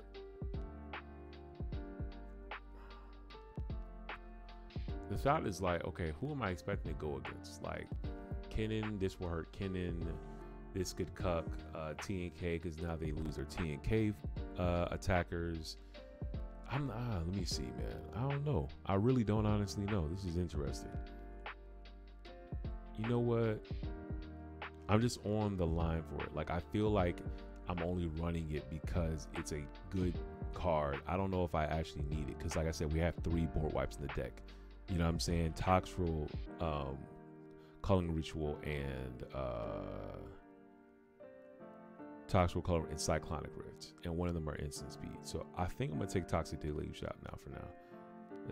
We can actually take off the...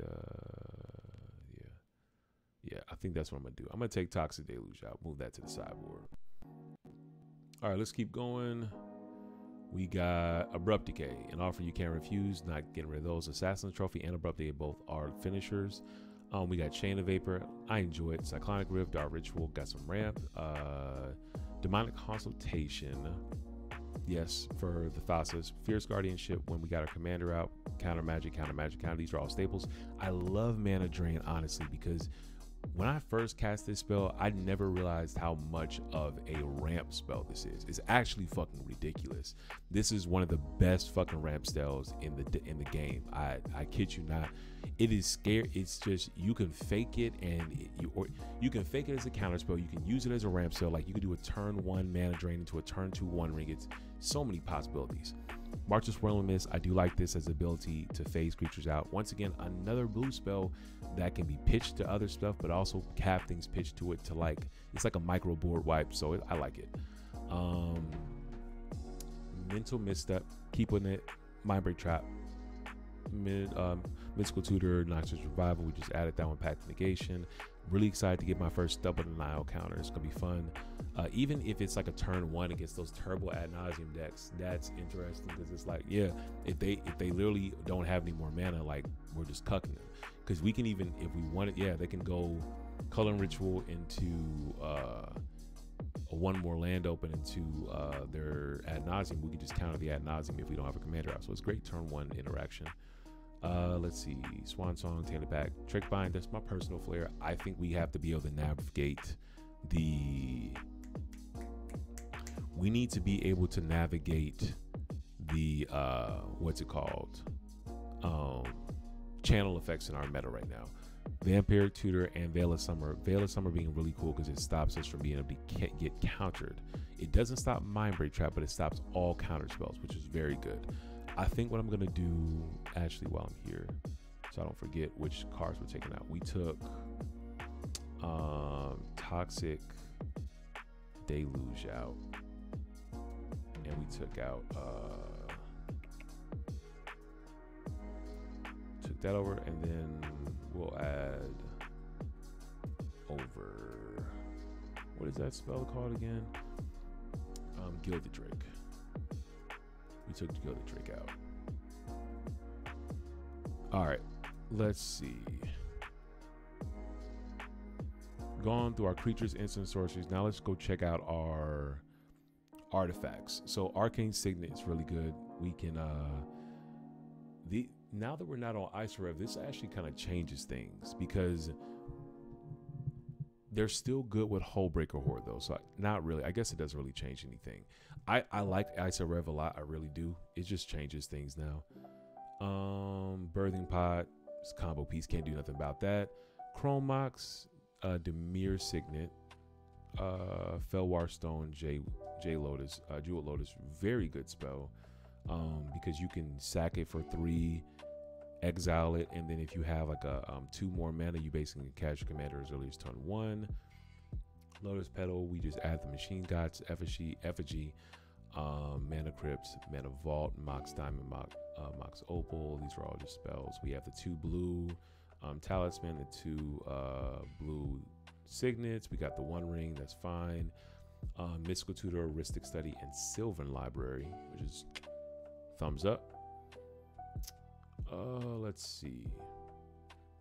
28 more lands, 29 including Lorien. I think, you know what I think? I think I'm gonna be daring. I'm gonna take Watery Grave out. This is not even like really my usual playstyle. I am not a fan of a lot of fetches, but this commander is actually factually good with fetches because it allows you to get it out earlier. I'm gonna take out Waterlogged Grove for I'm gonna add this back. Hold on, actually let me take this out. We took out Wooded Foothills and we're just gonna, oh, so that's the only thing that changed. We're gonna take out Waterlogged Groves for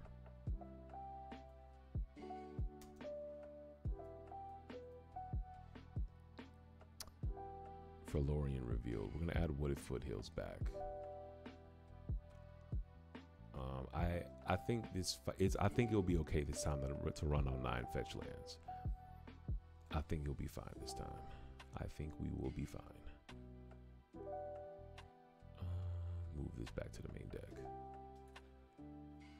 Let's see. If you have more suggestions, keep dropping them down in the comment section.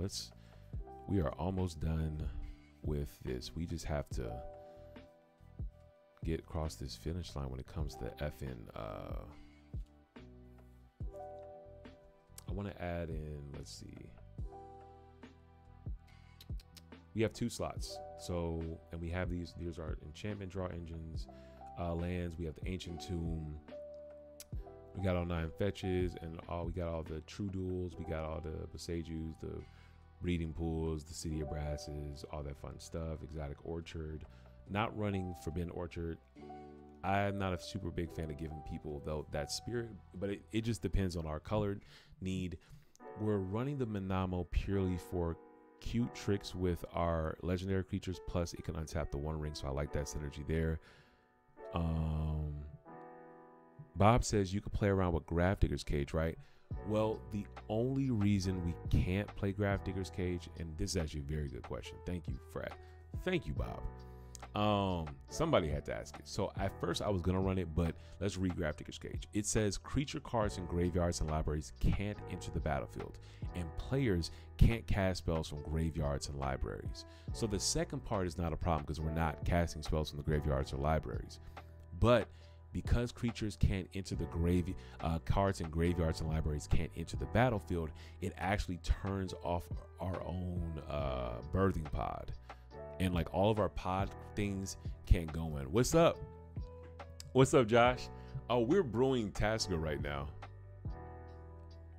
TASIGUR the Golden Fang.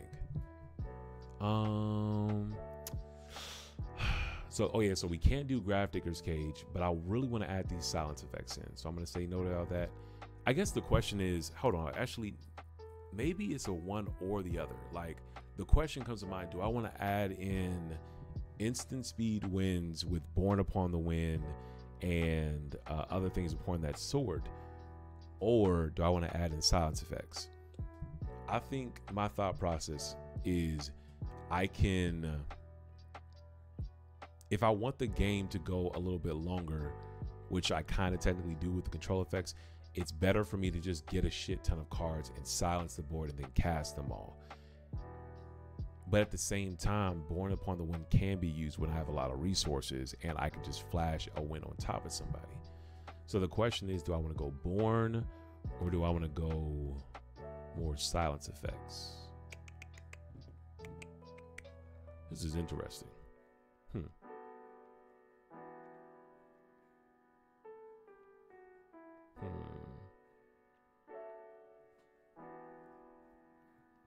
It's something to think about.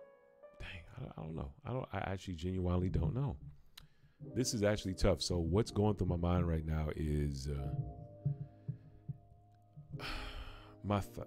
I really want to add these silence effects, but my thought is what's better, silencing your board, or I guess it's more leaned on what can we more consistently get. Like our two instant speed enablers are Born Upon the Wind, which is an instant spell, and Emergence Zone, which is a land. We are not running crop rotation right now, which is not a terrible idea, but because we're not running Gaia's Cradle, crop rotation is like less good because we're not like, we got dorks, but we're not trying to be fully dorked out. And that's just the thing. When it comes to the Emergence Zone, though, I think the question is like, how bad do I need my pips? Excuse me. But we did just add that ninth fetch, and which will help color fix this. And I guess the thought is, do we add in, all of our wins can be done at instant speed. So do we add in the Emergence Zone, and also do we add in the crop rotation to help support the Emergence Zone? Because Emergence Zone is good if you naturally draw, but it's better if you can go crop rotation into Emergence Zone.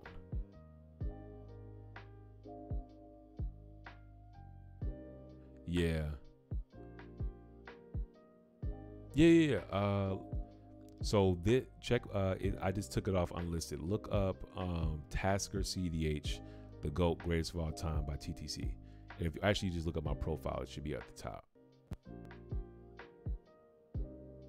That's a good point, Bob. How often do I want to draw a crop rob? I don't want to. That's see, there we go. Thank you, Bob. That's actually a very good point. I'm not gonna want to draw a crop rock because I'm not playing Gaia's Cradle.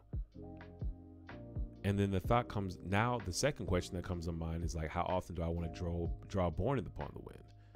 It is a cantrip. I'd rather draw Born Upon the Wind than E Zone. Well, Born than that. My inner like desire is to do the Docent and the Defense Grid. I think that's what we're gonna do. I think that's the move. I actually think that's the move. Let's add in Defense Grid and Docent. The only tough things is they're cheap and you can get blown out, but because we're polymorphing into these win cons, it's fine. I think that's fine. Yeah.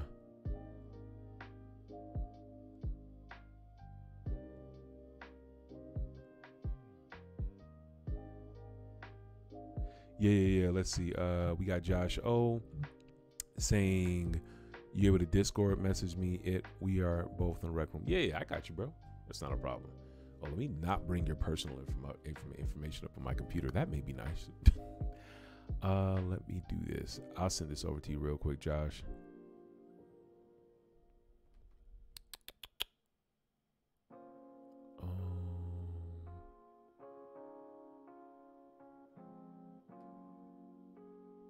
Where? Yeah.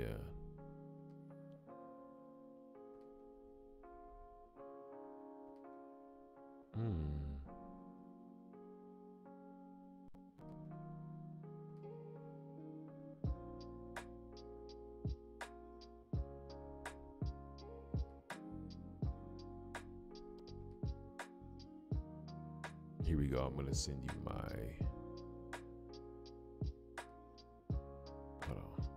Actually, check this out, Josh. Go to my link in the bio, and my what's it called? It's in there. My Moxfield's in the link in the bio. Check out the link in the bio, and my Moxfield's in there. And the top deck that's actually being edited right now is the list we're looking at right now, the TASIGUR list.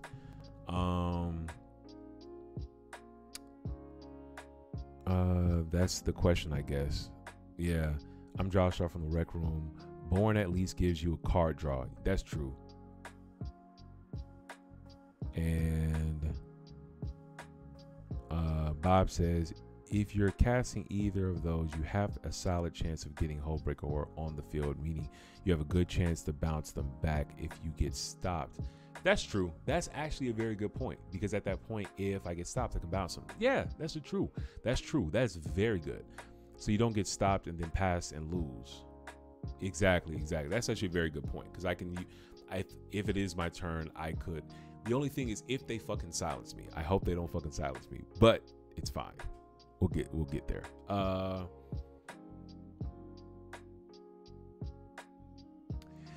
It is okay. So that's actually a good question. So when I was play testing this, Josh O just said, "So are you just a control deck?" I'm gonna be fully transparent. It has, I'm not gonna say turbo potential, but it has really consistent turn 3 to turn 4 win energy, but that's slow. So I'll say it's more mid-range to control, like blatantly, like I'm trying to stop everybody, but it's kind of like that mid-range control of like, hey, like if I can win turn 1, turn 2 with some early nasty thoughts of shit, cool. If I can win turn 3 to turn 4 with some with a what's it called effect, with a silence effect, with defense grid, or what's this called, dose in the fallen leaf, cool, you know what I'm saying? But that's the reason I want to add the silence effects in there, because dose in the fallen leaf and defense grid allow me to say, okay, I know I'm going for a win right now at a less optimal time, which that turn, if going first for a win on turn 3 and turn 4 is not optimal, because it's not a great window unless you can create a window by silencing the table and stopping them from interacting at all. You know what I'm saying? So that's the idea. We got Joshua saying, because I'm looking at the instance and it's like 20 LOL. It's like 20 counters. Yeah, that's true. I do love me a good counter spell. Joshua, instead of so many counters spells, why not run CB? Ooh, which CB? What am I? What's CB? Drop that acronym for me. Counterbalance. That's interesting. Counterbalance. I guess my biggest reason not to run counterbalance is I'm not a huge fan of it. You know what I'm saying? It's this as a card, it's not bad. I think it just doesn't fit my playstyle. I do like the gotcha. I like people to commit into it, and the minute you reveal off counterbalance, if there's nothing on top of like that stops them, it's just like, versus if like you let them overcommit, you know what they're going through, and you kind of just stop them at the right moment. And I think that's really like dope, like control play. That's my favorite type of control play. Bob says like Tivian or Marnius, you can win early, but you can sit back and look for openings while drawing tons of cards. Exactly. Yeah, like exactly what Bob said. For me, that's kind of like I sit with like Tivian and Marnius. Like if you can win early, cool. If I see a window early, cool. But if I don't see a win early, it's like, oh, it's not the end of the world. I'll just keep fucking drawing cards and getting advantage and all that other stuff. So that's kind of what I'm going for. So control with the possibility of going fast and winning. Yeah, Joshua said, I mean, that is fair. Yeah, counterbalance is that the counterbalance is not too crazy in my play style, but it's not a bad card. It's not a bad card. I've lost the counterbalance, but like I've been got by counterbalancing before. Keep the comments coming, y'all. Keep the comments coming. We have to fill these last 2 slots. I think I need to I'm gonna just say it blandly. I need to stop being a bitch and just fucking add defense grid and dosing and just call that shit a day. I think just add these Jones. Let me switch to print on this. Is there any better? Oh, yeah, that's hard. No cap. This brother's war. I think just add this and just call this shit a day. Possibly, I'm also possibly thinking about Delighted Halfling, but when it comes to castable spells with Delighted Halfling, I think the only ones that are castable are Kennen, Dosen, Nezahal, but this can't get countered anyway. The Talion is fine, I guess. I'm gonna hold off on Delighted Halfling. I'll see how often I worry about the legendaries getting countered. Dramatic Versatile, we just took that out. Not running Elves of Deep Shadow because you can't. Well, I'm not running Dramatic Reversal ISO anymore. The E Zone, you know what?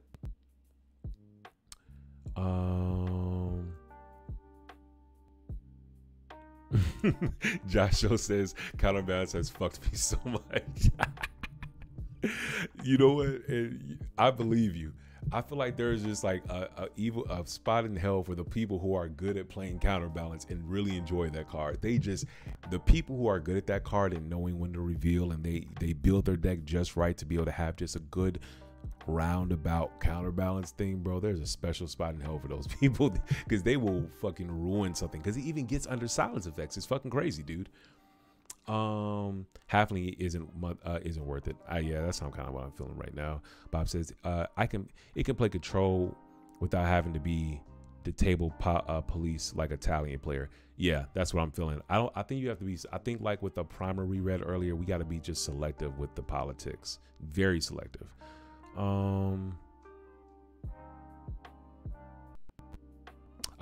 Josh, oh yes. All right, here is a question. Besides Thassa, what is your win? To answer Josh O's question, so we have, I think, 3 or 4 wins. The thing is, we have to generate, we want to generate infinite mana. So our first way to win with infinite mana, if I just go from top to bottom, we've just added Devoted Druid and Machine God's Effigy to make infinite green and blue, and then we can pump that into our TASIGUR. TASIGUR says, you pay 2 and 2 Simic to mill 2 cards, then return an island card of the opponent's choice from the graveyard to the hand. So we can basically mill 2 cards, put into our hand. And so if we infinitely mill ourselves and then we just put all the islands into our hands, we can play our entire deck out and win the game. So Thassa's is one way to get that done.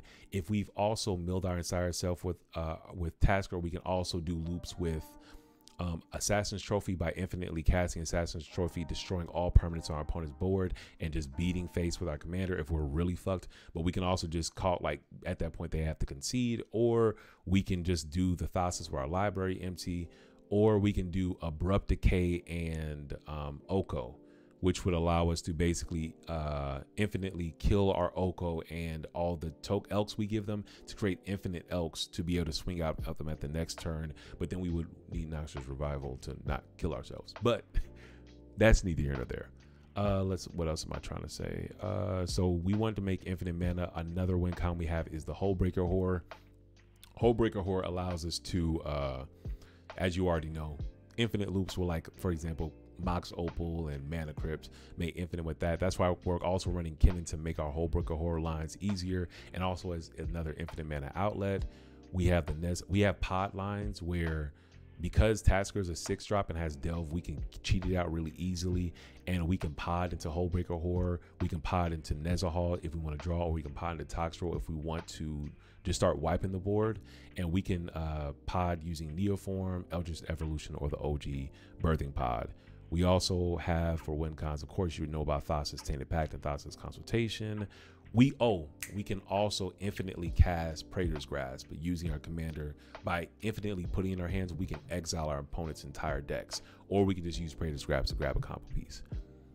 We have Bob saying, I play Talion and Tivit, and my pod hates it because I always seem to get counterbalance. Hey, bro, y'all about to convince me to play this fucking counterbalance. We have Josso say, where is the endurance? Very good question. I'm not running endurance right now just because my green card count. I'm actually thinking about possibly taking out fucking Seaborn. Ooh, that's what I want to do. Ooh, that's what I'm gonna fucking do. I'm gonna take fucking Seaborn out. Ooh, oh my gosh, y'all, fucking go with me. Follow me real quick. I'm gonna take Seaborn Muse out.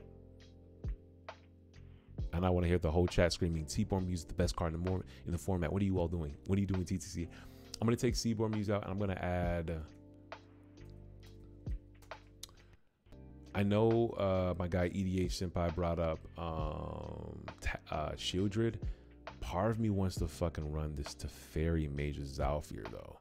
Because we consistently, I keep finding that I get the wins turn 3 to 5. I can fucking hold the mana up, flash this in on the end step. It's another 5 mana creature that can just let me lock the fucking board down and really just lock it down. Shieldred's good. I think I'm gonna add Shieldred if I find I need to punish my opponents more for their drawing, but I think my counter package is high enough where I think I can be this. I can do this. I think this is the move, because I've been wanting to run this one. This very major time. And we gotta talk about Reanimate too. We gotta go back to that in a second. I'm gonna add this in, and then 1 second. Y'all keep typing in the chat. I'll be back in 1 second. I'm gonna add the Dosin to the playtest.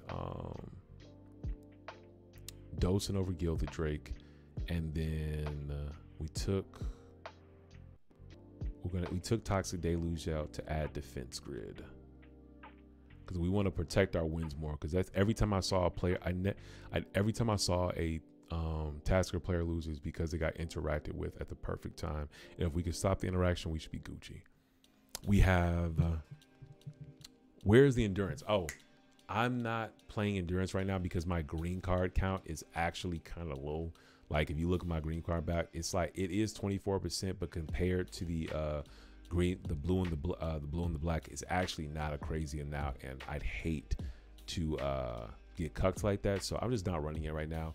Plus, I will say, actually, now that I think about it, can I? No, never mind, I can't do that. I was thinking if I can do endurance loops with my commander, and I think I can. Because I'm running the Noxious, so my thought process, I'm running Noxious over Endurance, because Endurance, I mean, Noxious can be played early in the game where I could just cast it for BS or whatever the fuck not, and then get my TASIGUR out earlier. Endurance needs me to pitch a spell, which, because I technically don't have hard card advantage in the command zone, I'm running Noxious over, but Endurance is a good one. We have Joshua said, I've seen the whole breaker line in the considering list, yeah. Joshua, I think having Endurance is both a way to reshuffle your deck and stopping someone else's Stasis and Breach line. Yeah, I agree. I do hear you there. I'm gonna rock Noxious Revival, but if you have more points, keep dropping them, because I do fucking like Endurance. I'm not gonna sit here. No, leave Switchboard. He saw me going to that tangent. He was like, no, fucking leave the Seaboard in, man. I may put it back in. We'll see. Bob says, how good is Toxroll actually? Oh shit. You're fucking right. You know what, Josh, yeah. So first to answer Bob's question. So Toxroll is actually very good to be able to be board control, and if it lasts a turn rotation, it basically wipes all creatures off your board. It has a little bit of card draw, but the whole point is it's a tutorable board wipe to the board. Now, if they Swords of Plowshare it sucks. You just gain 7 life, but that's the point. But what Josh O said is, you are running the One Ring. Have you considered Lorith of the Healing House? What is? I've never even seen this card. Hold on. Lorith of the Healing House.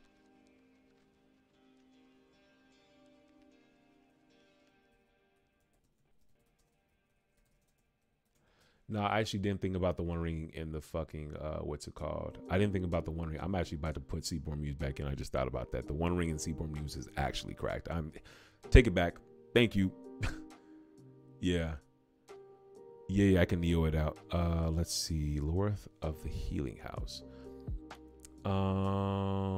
Pay 2 and cost 2 and a blue to cast. It taps and untap another target permanent. Okay. And untap 2 other target legendary creatures. It's not, if that's it, 2 other legendary permanents, maybe. I'm gonna throw this in the considering pile, but I'm gonna say no on this for now, only because I love the One Ring, but I just want to draw cards in general. I don't know if I want to go in, like, I don't want it to just make it a One Ring deck, because then I have to put all my eggs into that basket for now. But I do like this card. I'm gonna throw this into considering. Just add that. Yeah. But yeah, I'm sorry, y'all. Teferi's going away. I got brought to my senses. This is why we bring people over. This is why we do these live brews, because I got so fucking happy there, and I would have gotten to the game and be like, damn, a Seaboard Muse with the One Ring would be great right now. Hold on, where's my Seaboard Muse at? There we go. I'm gonna add Seaboard Muse back, because that's actually a cracked ass combo. Now that I forgot about that. We have Joshua saying, this is something I've been even thinking about, also pausing running in Gila. Oh, I don't know that commander.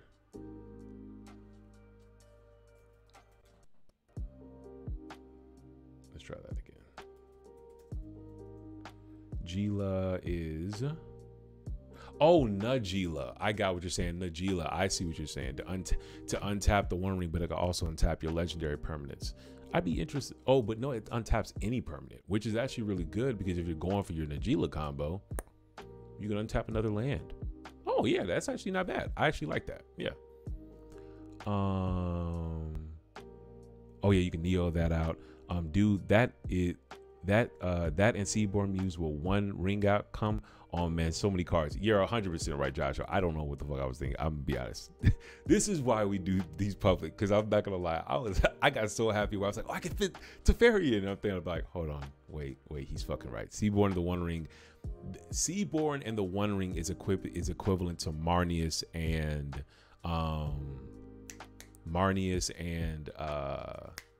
Seaborn and the One Ring is equivalent to Marneus and Smothering Tide. It's just those two cards are just broken together, and the only difference is Marneus is in the command zone in my Marneus deck, and Seaborn Muse just being like a card that I can Neoform in by sacrificing my Talion, or even just getting the One Ring out with a Transmute artifact. If I already got the Seaborn Muse out, it's just fucking cracked.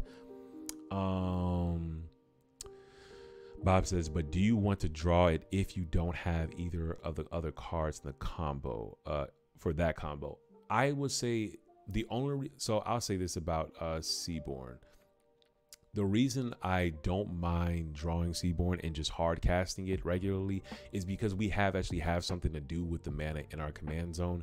We can just dump the mana every turn into our commander, and it's technically card advantage.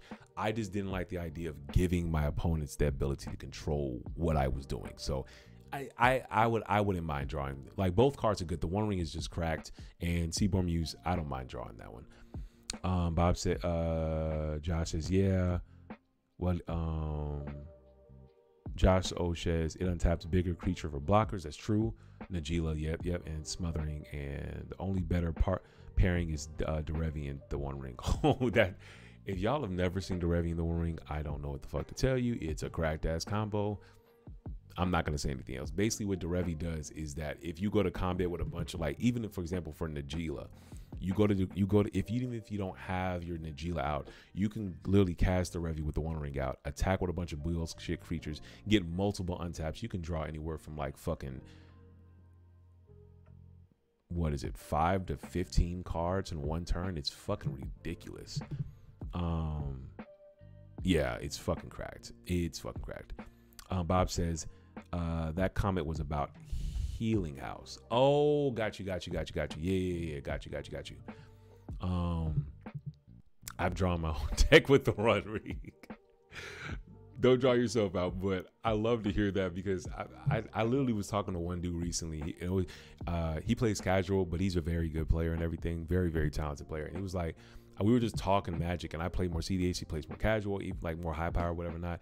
He was like, the One Ring, is that good? I'm like, bro, that's destroying the cEDH meta right now. He's like, but it costs 4 mana. You only get, and you lose life, and you just tap it, and it's so slow. I was like, have you not heard about Manamo and fucking Derevi and fucking just untap effects in general? It's cracked. In my opinion, I think it's better than Rhystic Study. Now, not to say Rhystic Study is not bringing Rhystic Study down. It's saying the One Ring is just that good, because you can activate and trigger it multiple times in one turn if you can abuse it. So yeah. So Seaborn Muse is gonna stay. Sorry guys, no Teferi this time. I think that's all. Let me see. Let's finish up the sideboard and see what else we want to do. Delight of Halflings out for now. Dramatic Versal, we took that out. No Elves of Deep Shadow for now. I kind of want to add Emergent Zone. Only reason I say that is I'm fine with taking it. Like, I want to maybe taking out Nurturing Peatland for Emergent Zone, just to have some type of instant speed capability, especially now that we're back on Seaborn Muse. With that little bit of card advantage I get, I feel like you can position yourself to be able to go Emergent Zone and just untap and just do nasty stuff. It kind of still makes me want to play Born. I just don't have a slot for Born yet, but I think I'm gonna make that trade out. I'm gonna add the Emergent Zone in and take Nurturing. We are losing a piece of card draw, but it's okay. We're in blue. We'll be fine. Let's see. We are taking off the colors just a little bit, but I think the instant speed possibility is nice. So we'll add Nurturing Peatlands, and we're going to add Emergence Zone over Nurturing Peatlands. Emergence Zone. Okay. Because we got all 9 fetches, so we should be fine on color fixing. And right now we got Yeah, I agree with Josh. Josh says the One Ring is currently the best way to draw cards if you can abuse it. I 1,000,000,000% agree. No dress down. Currently, no. I'm running trick buying over dress down only because dress down can stop our win cons when we're on the flip side, trick buying being split second and also being able to stop channel abilities and other things. I think dress down dress down doesn't stop us. Well, dress down doesn't hurt us, but it can stop ourselves from doing shenanigans where trick buying on the flip side can just stop our components completely. Like it could stop a Najila, it could stop a what's my guy Sisay, it could stop a Kennen. It can really just shut things down for that entire turn, where dress down shuts things down, but it can be removed in that split second is correct.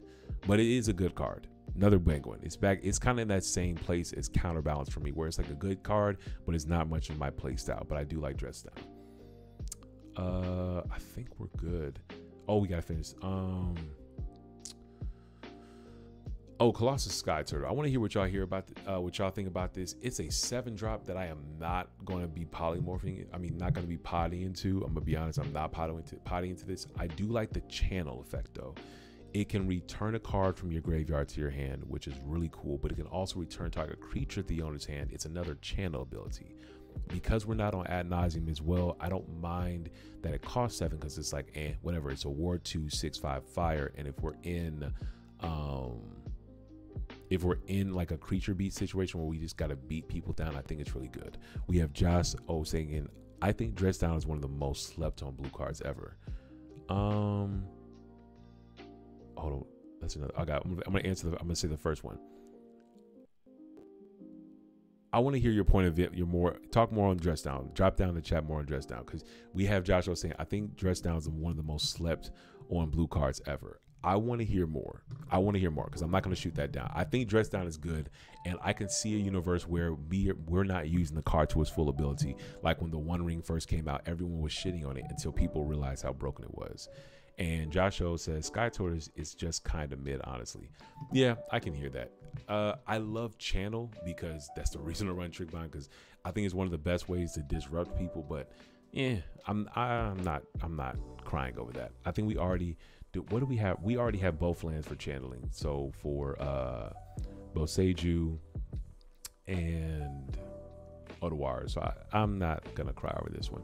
I think our interaction package right now is already good enough when it comes to stopping. The question is, what are we gonna do against a Grand Abolisher? I guess we either have to have Force Will, Mana Drain, or Otawara, or the Boseiju for the win con. Because even if you can't stop the Grand Abolisher, you can stop the win con. I think we're fine against the Grand Abolisher right now because we have Boseiju and Otawara. Yeah, I think we're fine. I think we are fine. Continue to go through this. Carpet of Flowers, not worried about it. Right now, I think it's hit or miss. I've heard that and I just agree with that. Not running Cabal Pit right now. Oh yeah. These the Threshold lands. I'm on the fence against the Threshold lands. In like 3+ color decks, I think they're good because you can use them even though you're already using them as lands. And the Cabal Pit, I'm not gonna lie, that being able to take out what I really like about this is we're filling up the graveyard already, and then if we're more likely to have Threshold. I don't know what land I would put it in order. Like honestly, like my Emergence Zone slot is the only slot right now where I'm kind of like on that's like my flex slot, but I really want to be able to win at instant speed. The thought is though, since I have both my silence effects only work on my turn, do I want to run Emergence Zone? Would I rather run something like a Cabal Pit where it will allow me to have another effect to get past channel, especially since I'm not running Colossus Sky Turtle. Like having another way to kill Grand Abolisher is just objectively good. So I want to hear y'all. Like, yeah, I love the aspect of winning at instant speed, but I don't know. The color fixing is my only thought process. We have Bob saying dress down is amazing. I hear you. Let's see. Joshua says, so dress down is fantastic. It stops wins. It also can be a sneaky way to get your commander out with a Draneth out. Oh, that's very true. That is very true. I think people only look at cards like dress down as a way to only stop the people you're playing against instead of ways it can benefit you. Very true. That being said, I play Najila, so 5 color good stuff, but dress down has won me so many games by sneaking out Gila when no one else can slam down a commander. You know what? That's a very good point. That I think that's actually a very good point. Like the argument of saying like being able to sneak that booger in where it's like getting around Draneth, because that's actually one thing that I talk about a lot. That's the reason I run Command Beacon in my mono red deck, because even though there is a lot, we have like 1.5 billion spells to kill Draneth. Sometimes you don't want to kill Draneth. Sometimes you just want to get your commander out and say, no, I'm not trying to win with Breach. Let the Draneth stay. Like, I don't give a fuck about Draneth. So really just being able to go, okay, like I want to get my commander out, get my game plan going. But after that, I don't give a fuck what the fuck you do. Like that Draneth can stay for the rest of the game. I do like that effect. Bob says that is an amazing point. I haven't used it that way yet. Yeah, see, I'm glad you brought that up. I'm gonna add this to the sideboard. I'm not gonna add it yet, but Joshua, you have like, that's a very good point. I like the idea of getting around the aspect of getting around Draneth, because Draneth is a staple in white decks. It's like you have to almost, unless you're doing a mean deck where you're not running stacks pieces, you have to run it because it's really that good. We'll add that to the sideboard. I'm gonna add Francisco because considering the idea of it was kind of more memey. I'm gonna add Deep Shout considering Gataxian Probe. That's for playtesting that. I don't think I need Grim Monolith, even though it helps get the commander out faster. I don't think I need any more artifact ramp. It does help with it can help get our big creatures out. I think it's contingent on how bad I think I'll have to hard cast creatures. So Conjure, I add that to considering as well, because we're not running the Francisco line. I do like, and I'm gonna put Walking Ballista down in the considering as well, because it's kind of like the same situation. I'm gonna leave Grim Monolith in the sideboard for now. Imposter Mech, hold off on this for now. We have just the one clone effect for now, but I do want to keep I like clone effects. I think this deck can stand to run some more clone effects once we kind of flesh things out. We got Ice Ground Scepter, the Jace. These are cards we're taking out the original list. Karn, we took that out. I put Coma. Hold on 1 second, y'all. We have Joshua saying, I really like card versatility. I want my cards to do more than just what everyone thinks they do. Example, Soul Partition is a better snap in my opinion. Okay, spicy. It makes your homie shit have a commander tax, but what most people forget is if you do it to your own cards, it doesn't cost 2 more. Very true. If y'all are not familiar with Soul Partition, is this Josh O's list? No, that's not. Let's see if this person has a Soul Partition. We can just cheat. No, they don't run Soul Partition. Hold on.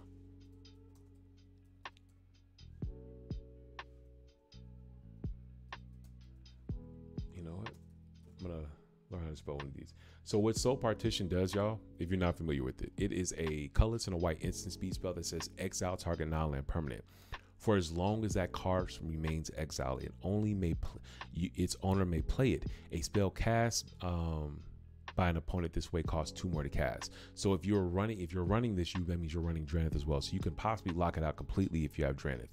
Not to mention, like Josh O says, the wording specifically says a spell cast an opponent this way costs 2 more to cast. So if you hit your own, for example, dock side, you can Soul Partition your dock side and recast your dock side. And if you're making more than 4 treasures, you're netting treasures in that exchange. And so it's basically a ramp. Let's see. I'll see you my list. Go ahead, bro. Please. So Soul Partition is a great one. Another one that I actually like that is I just love channel effects. I love the ability to say fuck your shit. We're not talking no counter war, it's over. But it's a little less, well, no. Does it what's that enchantment called? The channel enchantment. Chalice. Channel.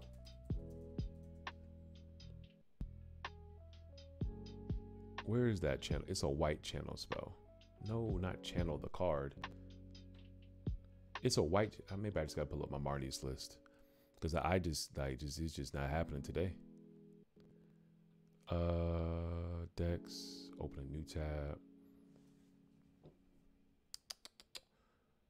And Marnius. Because I really enjoy this enchantment right here. Touch the Spirit Realm. Thank you. There's what I'm looking for.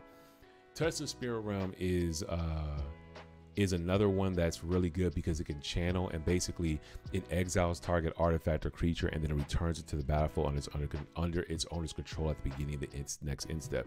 So if you hit your own dockside with it, it basically recasts it. Like you can hit it in response to someone moving to their end step, and then it'll come back at the beginning of that end step, and then you make a shit ton of more treasure. So it can be used offensively and defensively, but because I'm not on red, it's more used offensively to stop people. We have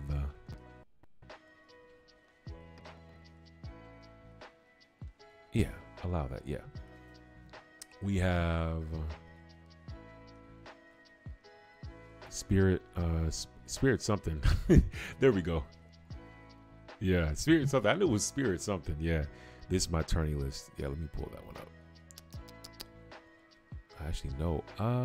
Actually, I can't do it that way because I wish there was a way to send things from computer. I'll pull this one up in a little bit.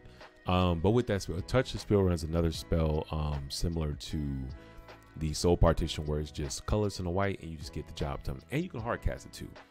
Let's finish up our TASIGUR list real quick. Notable inclusions I'm thinking about: Coma, Cosmos Serpent. It's another 7-drop that you can basically pod into. It says you can't be countered. It costs 3, 2 blue, and 2 green, and it says at the beginning of each upkeep, you create a 3/3 blue serpent creature token named Coma Coil, and you can sacrifice another serpent to tap target permanent. Its activated abilities can't be activated this turn, and you can give Coma indestructible. I'm gonna hold off on this.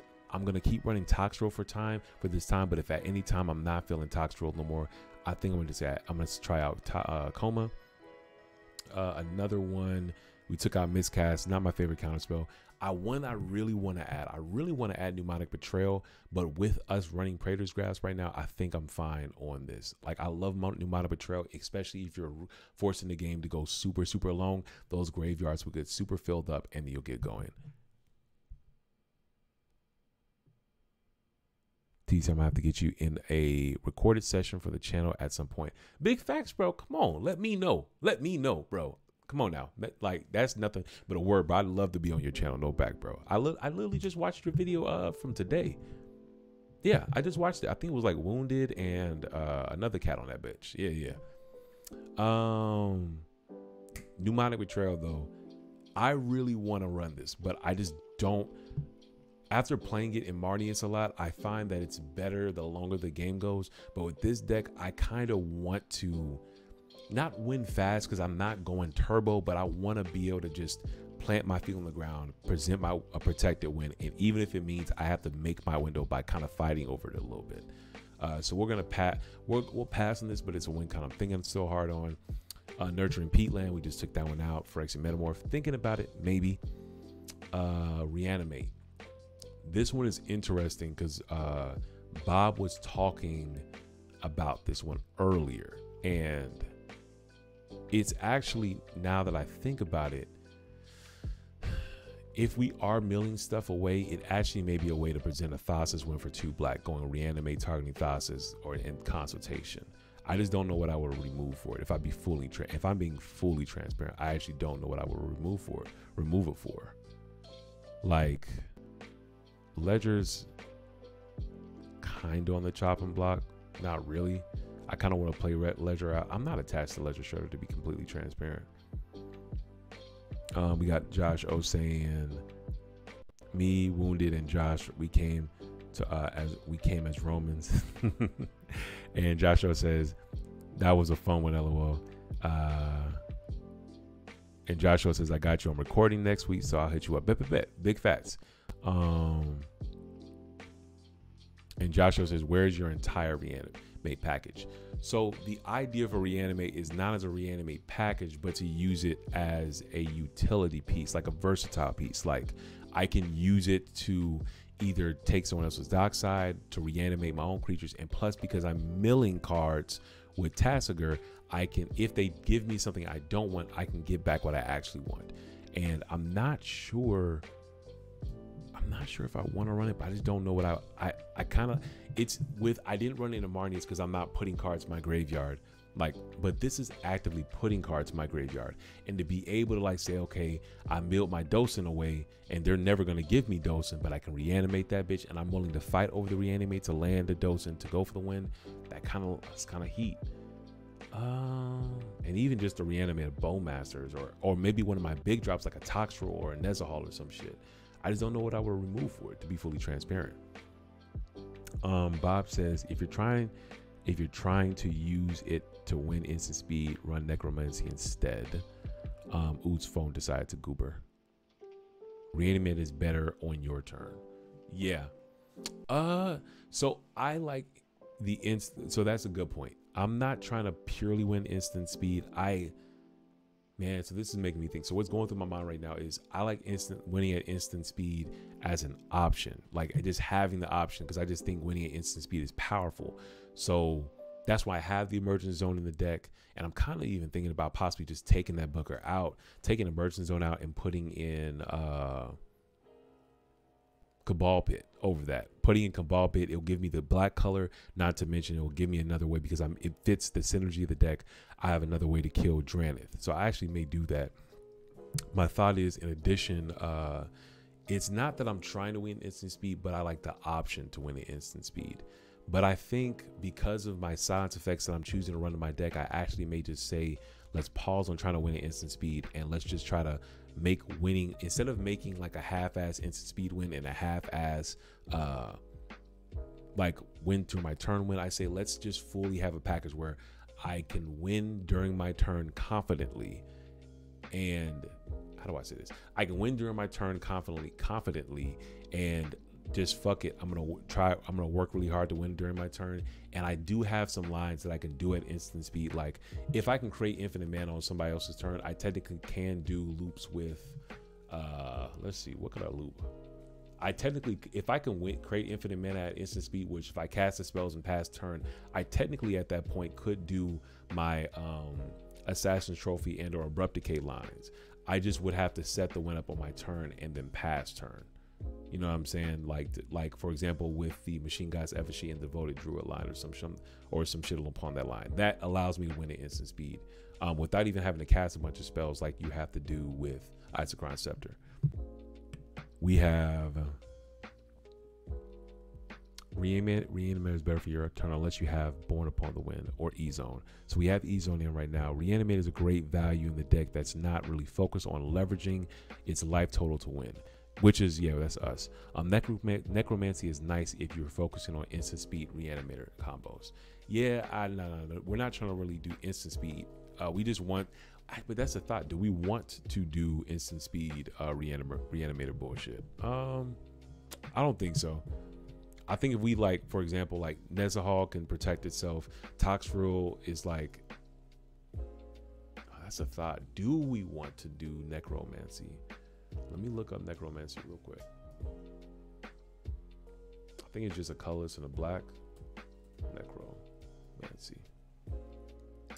It's 2 in a black. You may cast Necromancy as though it had flash. You may cast anytime a sorcery couldn't be cast. The controller of the permanent is becoming sacrifices it at the beginning of the next cleanup step. When Necromancy enters the battlefield, if it's on the battlefield, it becomes an aura with enchant creature put on the battlefield with Necromancy. Put target creature's card. Yeah, I think this will be, well, I'll finish it. Target creature card from the graveyard into the battlefield under your control and attach Necromancy to it. When Necromancy leaves the battlefield, that creature's controller sacrifices it. Yeah, I think this would be better if we had Born Upon the Wind in the deck. I think, yeah. Yeah, I see what you're saying. Yeah. Bob says Necromancy is nice if you are focusing on instant speed reanimate combos. Bob says if if you're doing reanimator combos, you would end up pivoting the deck in a different direction and adding Hoarding Brute. Yeah, exactly. Saw in half and Sacrifice. There's actually a deck in one of the inspiration decks I have. They actually do the Hoarding Brute Lord line, so it's there. Yeah, like the potential is there. I didn't really want to do that because not that Saw in half or Sacrifice are like bad cards per se. I just didn't want to run them, and I feel like there's other decks that are better suited for Hoarding Brute Lord. Hoarding Brute Lord, especially being 8 mana cost, the only way I could pod it onto the battlefield by sacrificing my commander is with Eldritch Evolution. I would not be able to use Neoform or Birthing Pod unless I did it over 2 turns, which is a little slow. So it's like,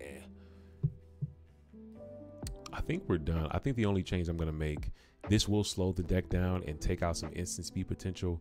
But I think what I'm going to do is I'm going to move E-Zone back to the command zone. I'm going to add in, I think I want Cabal Pit in. My thought process is something like my play style is I love interacting in ways where people cannot respond to me. Not because I like to do things where people can't interact with me. Cabal Pit over E-Zone. Yeah, I'm going to just have it listed like that. That's leaning on my play style. So I do like Cabal Pit. I'm going to mess with that. And what's my other thing I want to do? Is there other art for this, by the way? No, it's just the foil. Is there anything else we want to talk about? We got to finish Reanimate. I just don't know.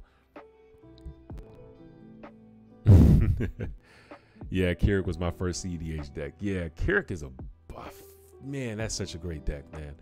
Bob says reanimation combos are fun, but you are kind of forced to all in on that combo, I think. Yeah, there's actually there's a lot of TASIGUR decks that do reanimate on what's it called? Not Nezahal, not Hoarding Brute Lord. What's the demon? What's the Razaketh. Razaketh. They do Razaketh lines. And so they'll run Life and Death and Razaketh and all that other fun stuff. Yeah. We got Shieldred. I'll see how my life situation and how bad I want to punish people for drawing. Spellseeker is into considering. Spire of Industry. I think I'll just let that one go to considering. It's not a bad card. It's just not really what I'm going for. Takanuma is another way to get creatures out of my own graveyard. I'm going to leave this in here. I'm going to see how consistently I lean on TASIGUR's ability to mill, because if I lean on it hard, I actually may want to run like TASIGUR over Cabal Pit.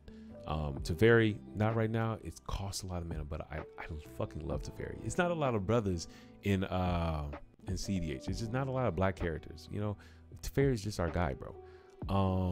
Thrashios Trident here. I put this in the sideboard because I wanted another outlet. I don't think I need this because now the way the deck is built, I don't think I need another outlet.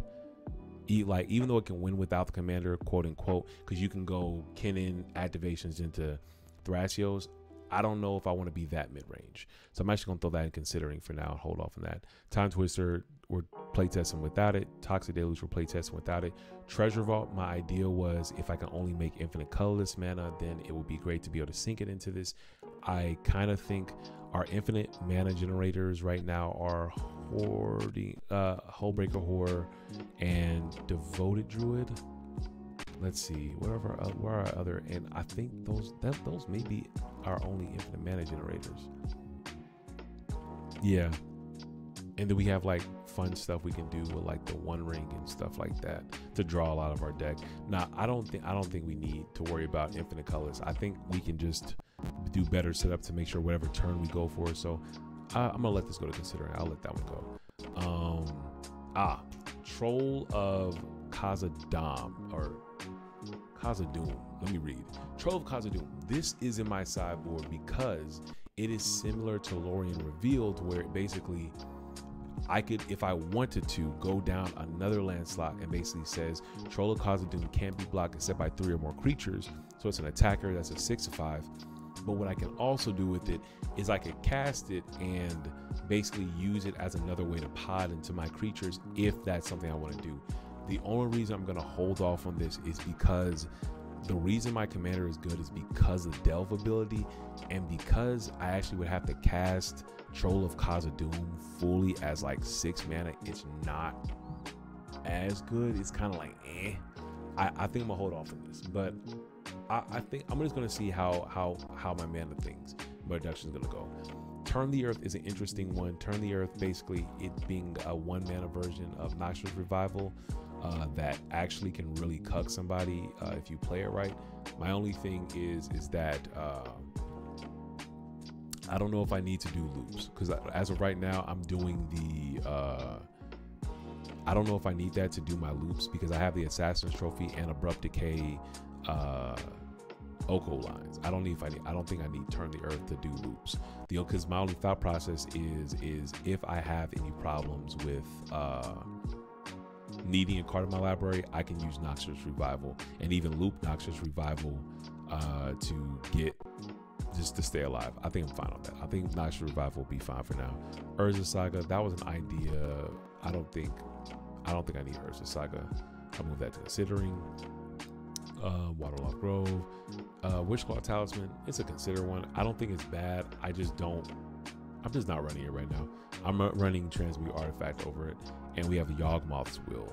I have this one in the sideboard purely because I think if we were to fill our graveyard up, then I could do stuff with it. But my only thing is that I don't want to exile the cards in my graveyard. The thing is, though, I can use my commander with infinite mana. Like, I don't need this. If I were to do graveyard shenanigans, I'd rather run, right now, I would rather run Pneumonic Betrayal. So we have Josh O. Right. We got Bob saying earlier, we were talking about Razaketh. So you can't Neo into it, but you can, what's it called? Eldritch Evolution into it, but it's only one card that goes with it. Then it's kind of like, it's not that good. We got Just O saying Kirik is fun. I played it as well, just as like Gitrog in the sense that it is the same line and only that line. Makes it very boring playing the decks. It's why I stopped playing both of them. Because you're using multiple tutors and different ways to do the same line. Bob says, yeah, I went from playing Kirit to Talion into Tivit, and now I have a blue farm, but I still love my Tivit deck. Tivit's a good deck. It's good. Not as good as Marty's, but it's good. We have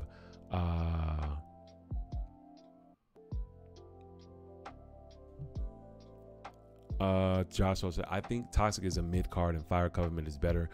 It really depends on what your overall game plan is to decide what one you play, but I most always lean towards Fire Covenant. Yeah, that's a very good discussion topic, honestly. Like Josh. So basically what Joshua is saying is the argument over Toxic Deluge over Fire Covenant. We've already talked about Toxic Deluge, but you're not familiar with Fire Covenant. What Fire Covenant basically says, it's a instant speed version of Toxic Deluge, but you have to pay your full life into it as an additional cost, and it does damage instead of minusing. So you end up having to spend more life for Fire Covenant, but Toxic Deluge is basically, it hits everything for all once. But the instant speed power cannot be ignored. You can just pay the 3 mana and just hit one thing, or you can hit a lot of things, which is usually what you do. So I think I agree with Josh. I think it's based on the intent on what you're trying to do with the deck. I lean more Toxic Deluge because I like the amount of life you trying to do it, but the thing at the same time, the amount of life you have to commit to Fire Covenant. But the thing is, though, you just can't argue over the fact that Fire Covenant is an instant speed spell. And one of my biggest sayings that I put in is instant speed is king, just period. There's no arguments. There's nothing you could say. Instant speed is always superior to sorcery speed. It's just how often do you need? The question is, and this kind of sits to where Joshua was saying, how often do you need to instant speed board wipe? If you can answer that you need to do it often, go Fire Covenant. But if you find like, no, most of the times they play the creatures and I'm fine waiting to get back to my turn, then you're usually fine. That's just what Josh O says. Instant speed spell removal is better than a wipe. Yep. And especially, actually, that's even better. Fire Covenant is selective removal. You don't have to destroy everything. Like you can choose not to remove a stack piece that's not stopping you to win, but stopping your opponents to win. Bob says, blew my mind when I realized that my Tivit deck had over 75% of Indian's Flicker Blue deck in it and couldn't resist making a blue farm out of it. I hear you there. Joshua says, my problem with Blue Farm and Kinnan are the decks are just easy and play themselves. LMAO. As long as you make consistent land drops, the deck just plays itself. I like trying to find the hard lines to get there. That's kind of my thing. I think Kinnan does take a lot of skill. Maybe it's different now. Like last time I looked at it, the Kinnan list was a while, but Blue Farm, the main reason I don't play it is because it's similar to the reason why I didn't play Najeela myself. I played 5-color Najeela for some time because I saw it as a 5-color Rionia, and it was cool because it taught me how to do Underworld Breach 9s and how to play Ad Nauseam and how to play Thassus and all the other things while I was starting to play, but it wasn't as fun because the challenge wasn't there. And not that it wasn't that I was winning every game, it didn't feel as challenging to it, you know, as challenging to navigate. And when I see Blue Farm, it's kind of like the way everyone talks about it, just like I ask myself, how challenging is this deck? And it's not that the deck is easy, like an auto win, but it's just like when you say the word play yourself, it kind of reminds me of like, oh, like the challenge is not like I don't have to think on that higher level. I just need to make sure I just can consciously counter what I need to counter and just get a grip of cards to win the game, which is not bad because that's what my Marnius list does. I guess it's just different. It's just not my play style. But that's not the shit on Blue Farm. Blue Farm's a hell of a thing. Bob says, which claw is 1,000% better when you are running to Fairy Time Raveler? 100%. Yes, because yes, 100%. Yes. Go check out my YouTube page. I literally have a whole Witch Claw Talisman line where you go Witch Claw, find Teferi, cast Teferi, bounce your own Witch Claw. Like it costs like 11 or 12 mana full together, but if you're able to copy somebody's dockside or if you have Smothering Type out, literally you can go from one card of Witch Claw into an entire win line with the Teferi Displacer Hidden combo. It's ridiculous. Joshua says, I'll have to get you in one of the pods some point. It sounds get you in on the I'll have to get you in on the pod at some point. It sounds like no cap. Yeah, I've played against you in the Najeela list and you seem like you're having fun and you bring me hope for Najeela. It lost the fire and the spark of me because, like, you know, I played Mono Red Rionia to the day I die, and it just was like I liked having a hand tied behind my back. I can't explain it. I just loved that so much. Like, not having all the best cards are just like, nah, like, I'm gonna find a way to fucking win with this mono red fucking Rionia. I'm gonna make it win. And I did. And it was just like, I like the fact that it doesn't hit your shit. You know what? I do like that because Toxic Deluge kills your Najeela and all your tokens. That's actually a very good point. Bob says, yeah, Blue Farm felt like playing on easy mode compared to Tally and the Tivit. Yeah, and that's my thing. I think Tivit is a great commander. Wincom, the command zone, card draw and card mana advantage is great. Talion, being a new commander, it still needs to like earn its right to say it's like the best deck, but the card draw, there's a reason I run in the 99. This card draw is ridiculous, and honestly, it's even better as a stacks piece than a card draw engine, to be fully transparent. Like, it's a great card draw engine, but that's how good it is as a stacks piece. Like, people will be hurting. We got Joshua saying, Najeela is a great way to get someone to start learning a deck for multiple lines. It's pretty easy to learn, but mastering it takes so long. Yes, thank you, Josh. You hit it perfectly. That is the epitome of what I would always recommend. I agree with you 100%. If you are just starting cEDH, there's like a group of decks that are just great to try when you're first trying to get into the format. And Najeela, in my opinion, is one of the best ones because you're playing Ad Nauseam, which is one of the most common win cons. We're playing Thassa's Consultation, Thassa's Tainted Pact, another common win line, and it's playing Underworld Breach, which we forget how hard Breach is until you meet a new player. It's like, wait, you saying he did intuition and it doesn't matter what card I pick? And you have to explain them, yeah, you want to give them the LED because then they have to discard the hand, and so they'll have less cards to interact with you when they do it, but it doesn't matter if we don't have any interaction. It doesn't matter. Like, those kind of things. I do think Najeela is a great deck to just get into the format of cEDH and really just start running. So yeah. Bob says, I like how Timid wins compared to Blue Farm, but I need highly competitive decks in the pods I like to play in, and a easy to build Blue Farm was just a no brainer. Yeah, I hear that. Especially when I'm playing Tivit and Blue Farm in the same night. Yeah, I hear that. Yeah. I think Tivit's pretty competitive. Like, I think so, because Tivit's been performing in the tournament community. You got like what's his name? My guy. Shit. What's my guy's name? Shit. It starts with a T. EDH top 16. What is my guy's name? Temujin. Thank you. My guy Temujin. Ashani still holding the top rank for Tivit performances for some reason. I think it's his win percentage, or no, his win. Why is he still number one? I don't know. I don't know how they put these in order, but Temujin been killing it, and it's just a lot of people like consistently performing with Tivit. I personally like Marnius more, but Tivit's, I'm not gonna sit here and lie. This is a great commander. Josh says, the thing I love with Gila is that my deck never complete. I'm always adding new cards to the deck. I have to agree. They have been printing so many cards for fucking Najila, from that new silence effect, the white green. What is the new silence effect? Can't cast spells. What is that card? Scryfall. You know which one I'm talking about.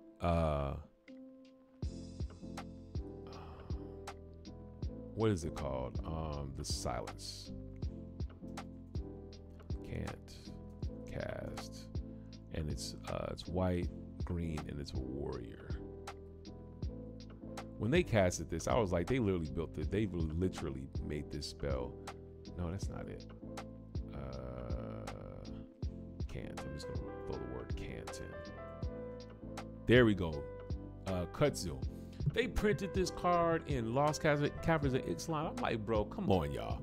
Y'all really need to print this for Najila. And did they even, that new Samut as well? Like the new Samut too. This was a game changer for fucking Najila for me. Now you got like, now Najila has card drawn the command zone. With this card, it's, dude, they've been printing bombs for Najila lately. We have Bob says, I have a player in my pod that pilots a Najila exceptionally well, so I'm not motivated to make my own. Respect. Bob also says, though I know that I'll eventually put one together. I think everyone should play Najila one time. I will never sit here and say Najila is a bad deck, nor not a great experiencing creator. It just wasn't for me. It wasn't the funnest thing. It just got a little boring. Joshua says, Breach is mana intensive and it's very easy to fuck up when you are learning. Very true. That's why I think you got to play Najila, and you got to play at least one Breach deck, learning how to play the game, because you got to know when to interact with people.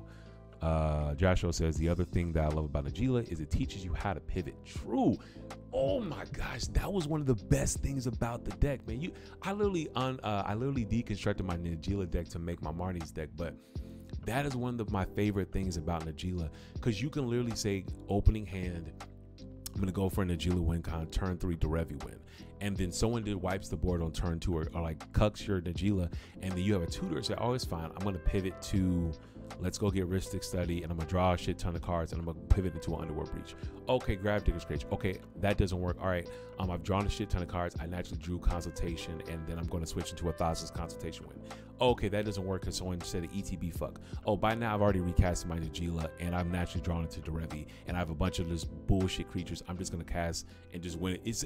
It's so crazy how you can pivot into it. So yeah, 100%. Najila is the king of pivoting. I think even better than TNK, because TNK is mostly a Breach deck. Najila having win con of Command Zone, Breach, Thassa's Consultation, and I think it has one more win con I can't remember at this time. Tivit is a powerhouse. Yes, Timu is in Rec Room. Yep. Kutzul, thank you. That was what we were talking about earlier. The Kutzul is the new silence effect. That's also a warrior, so it will trigger your Najila, which is really good. Bob says, I'd play Marnius, but I'm still enjoying Time Sieve too much. I hear you there. I'll say this. I actually thought about maybe adding Time Sieve to my my Marnius deck, but then I was kind of like, nah, because without Smothering Tide, it's kind of like, it's a little dead. But nah, I respect that. If you enjoy Time Thief, keep playing Tivit. Josh says somebody's better than Ristic. I'm not gonna argue with you there. I've never played it, but no, I played it one time, and when someone force wheeled my turn 1 Samut, I knew exactly how good it was. Like, I had a bust last time I played Najila. It was crazy. I had J-Lo. I went land J-Lo into fucking Najila. Then I casted Mana Crypt and some other bullshit and ramped into a turn 1 Samut. And then they was like, fuck that shit. They countered it. And then I followed it up with the colors floating and one more random rock, casting a demonic tutor. It was fucking crazy. It was a crazy ass hand. But I knew when they force willed my Samut, I was like, yeah, this is fucking crazy. Yeah. Yes, I agree, Bob. He said, Bob says Samut was printed to be put right into Najila 100% without a shadow of a doubt. TTC, I'm gonna get you into a podcast episode. Seems like you and I have some great can have some great fambos. Big facts, bro. Let me know, bro. Come on, let me know, big dog. All right. Josh says nothing is better than gemstones and land exile to play Samut, then crack LED to play Gila. That sounds like an insane turn. I have done this thousands of times. I'm not mad at you. Basically saying to get Najila and fucking Samut down turn 1, I am not mad at that. Because at that point, I don't mind cracking LED, because it's just at that point, cast Samut, crack LED, and just refill your hand up. Especially if you have just bullshit cards left. Yeah. With that being said, I think we're pretty much done with this list for now. Yeah, I think we're done for now. I think I'm very happy with how this turned out. When it comes to cards that I'm still on the line about, I think every card is pretty much likely to change at some point. I want to see how Kennen navigates. I want to see how bad I need to make the extra mana with my Mana Rocks and Mana Dorks. We did add another Mana Dork with Devoted Druid, so that's something to think about. We also have now the Ledger Shredder. I'm interested to see. This is on the line. I want to see how well if filling up our graveyard is a good thing. Maybe even in a politicking, I can see the line of like, hey, I'm gonna discard a counter spell, so that when I activate TASIGUR, my opponents have to give it to me to give it to somebody else. So it gives me the counter onto Ledger Shredder, and I can politic into getting a card back that I milled away. So that's cool. We have or even milling card. Yeah, that's it with that one. Mango Horn, we'll keep playing that one for now. I'm just interested to see how to navigate it. I think Artifact, us not being in red, means we don't have Dockside, meaning we have to slow down the red decks just a little bit. Everything else looks good for now. I'm very excited to see Culling Ritual when it comes to just being able to just wipe the board and present a win right afterwards. I'm very excited about that. Let's see. Reanimate is the only card that I'm kind of on the wall. Maybe I can see maybe taking out Veil of Summer, but I love interaction that can both be used to protect my win con and also stop other people's win con. So not going to take out the Veil of Summer. I think we just have to just play this list as is. I think that's what's just going to just happen. And when it comes to adding the Reanimate, I think it's a great value card, but we just have to play without it. And if I start to see like a need for it, it's a 1-mana spell. We can slide it in anywhere. So yeah, we'll play without it for now, but it's definitely something to think hard about. Yeah, I don't think there's anything else that I really want to add in. Like, we got this, these two are just heavy considers, the Sensei's Top and the Shieldred, very hard consider cards. Spell Seeker and Takanuma more I want to consider.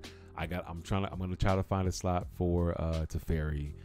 Seagate Restoration, just maybe not really holding on to this one very hard. I'm just gonna just throw this considering. 7 mana to draw cards at sorcery speed is not really my drift, especially because I have an infinite mana outlet in the command zone. So if I have infinite mana to cast and do more things, I really would just rather mill myself. And same thing with Agadeem's Awakening from my playtest. I don't know if I will want to bring this back, but I think I'll put this in good. Actually, I'll let this rock for just a little bit more. But outside that, I think we're all good. Really want to add a Pneumatic Betrayal, just not sure what I want to win with. I think in super long games, Pneumatic Betrayal just gets really cracked. But I think with that being said, I think that's it. Deadly Relic, we'll leave that alone for now. The Sky Turtle, thinking about it, we'll see. I do love channel abilities, but now that we have this Cabal Pit, I think we'll be fine. But outside that, I think it's good. I think what we'll do now is what's it called? I think what we'll do now is we're going to take a small break. I'm going to make the updates to my Heartless. And then at this point, we're just going to slide into the cEDH, Discord and shit. Just probably just get a pickup game going, maybe do a game or two, and we'll just get some gameplay going. All right, we will be back. Y'all be easy.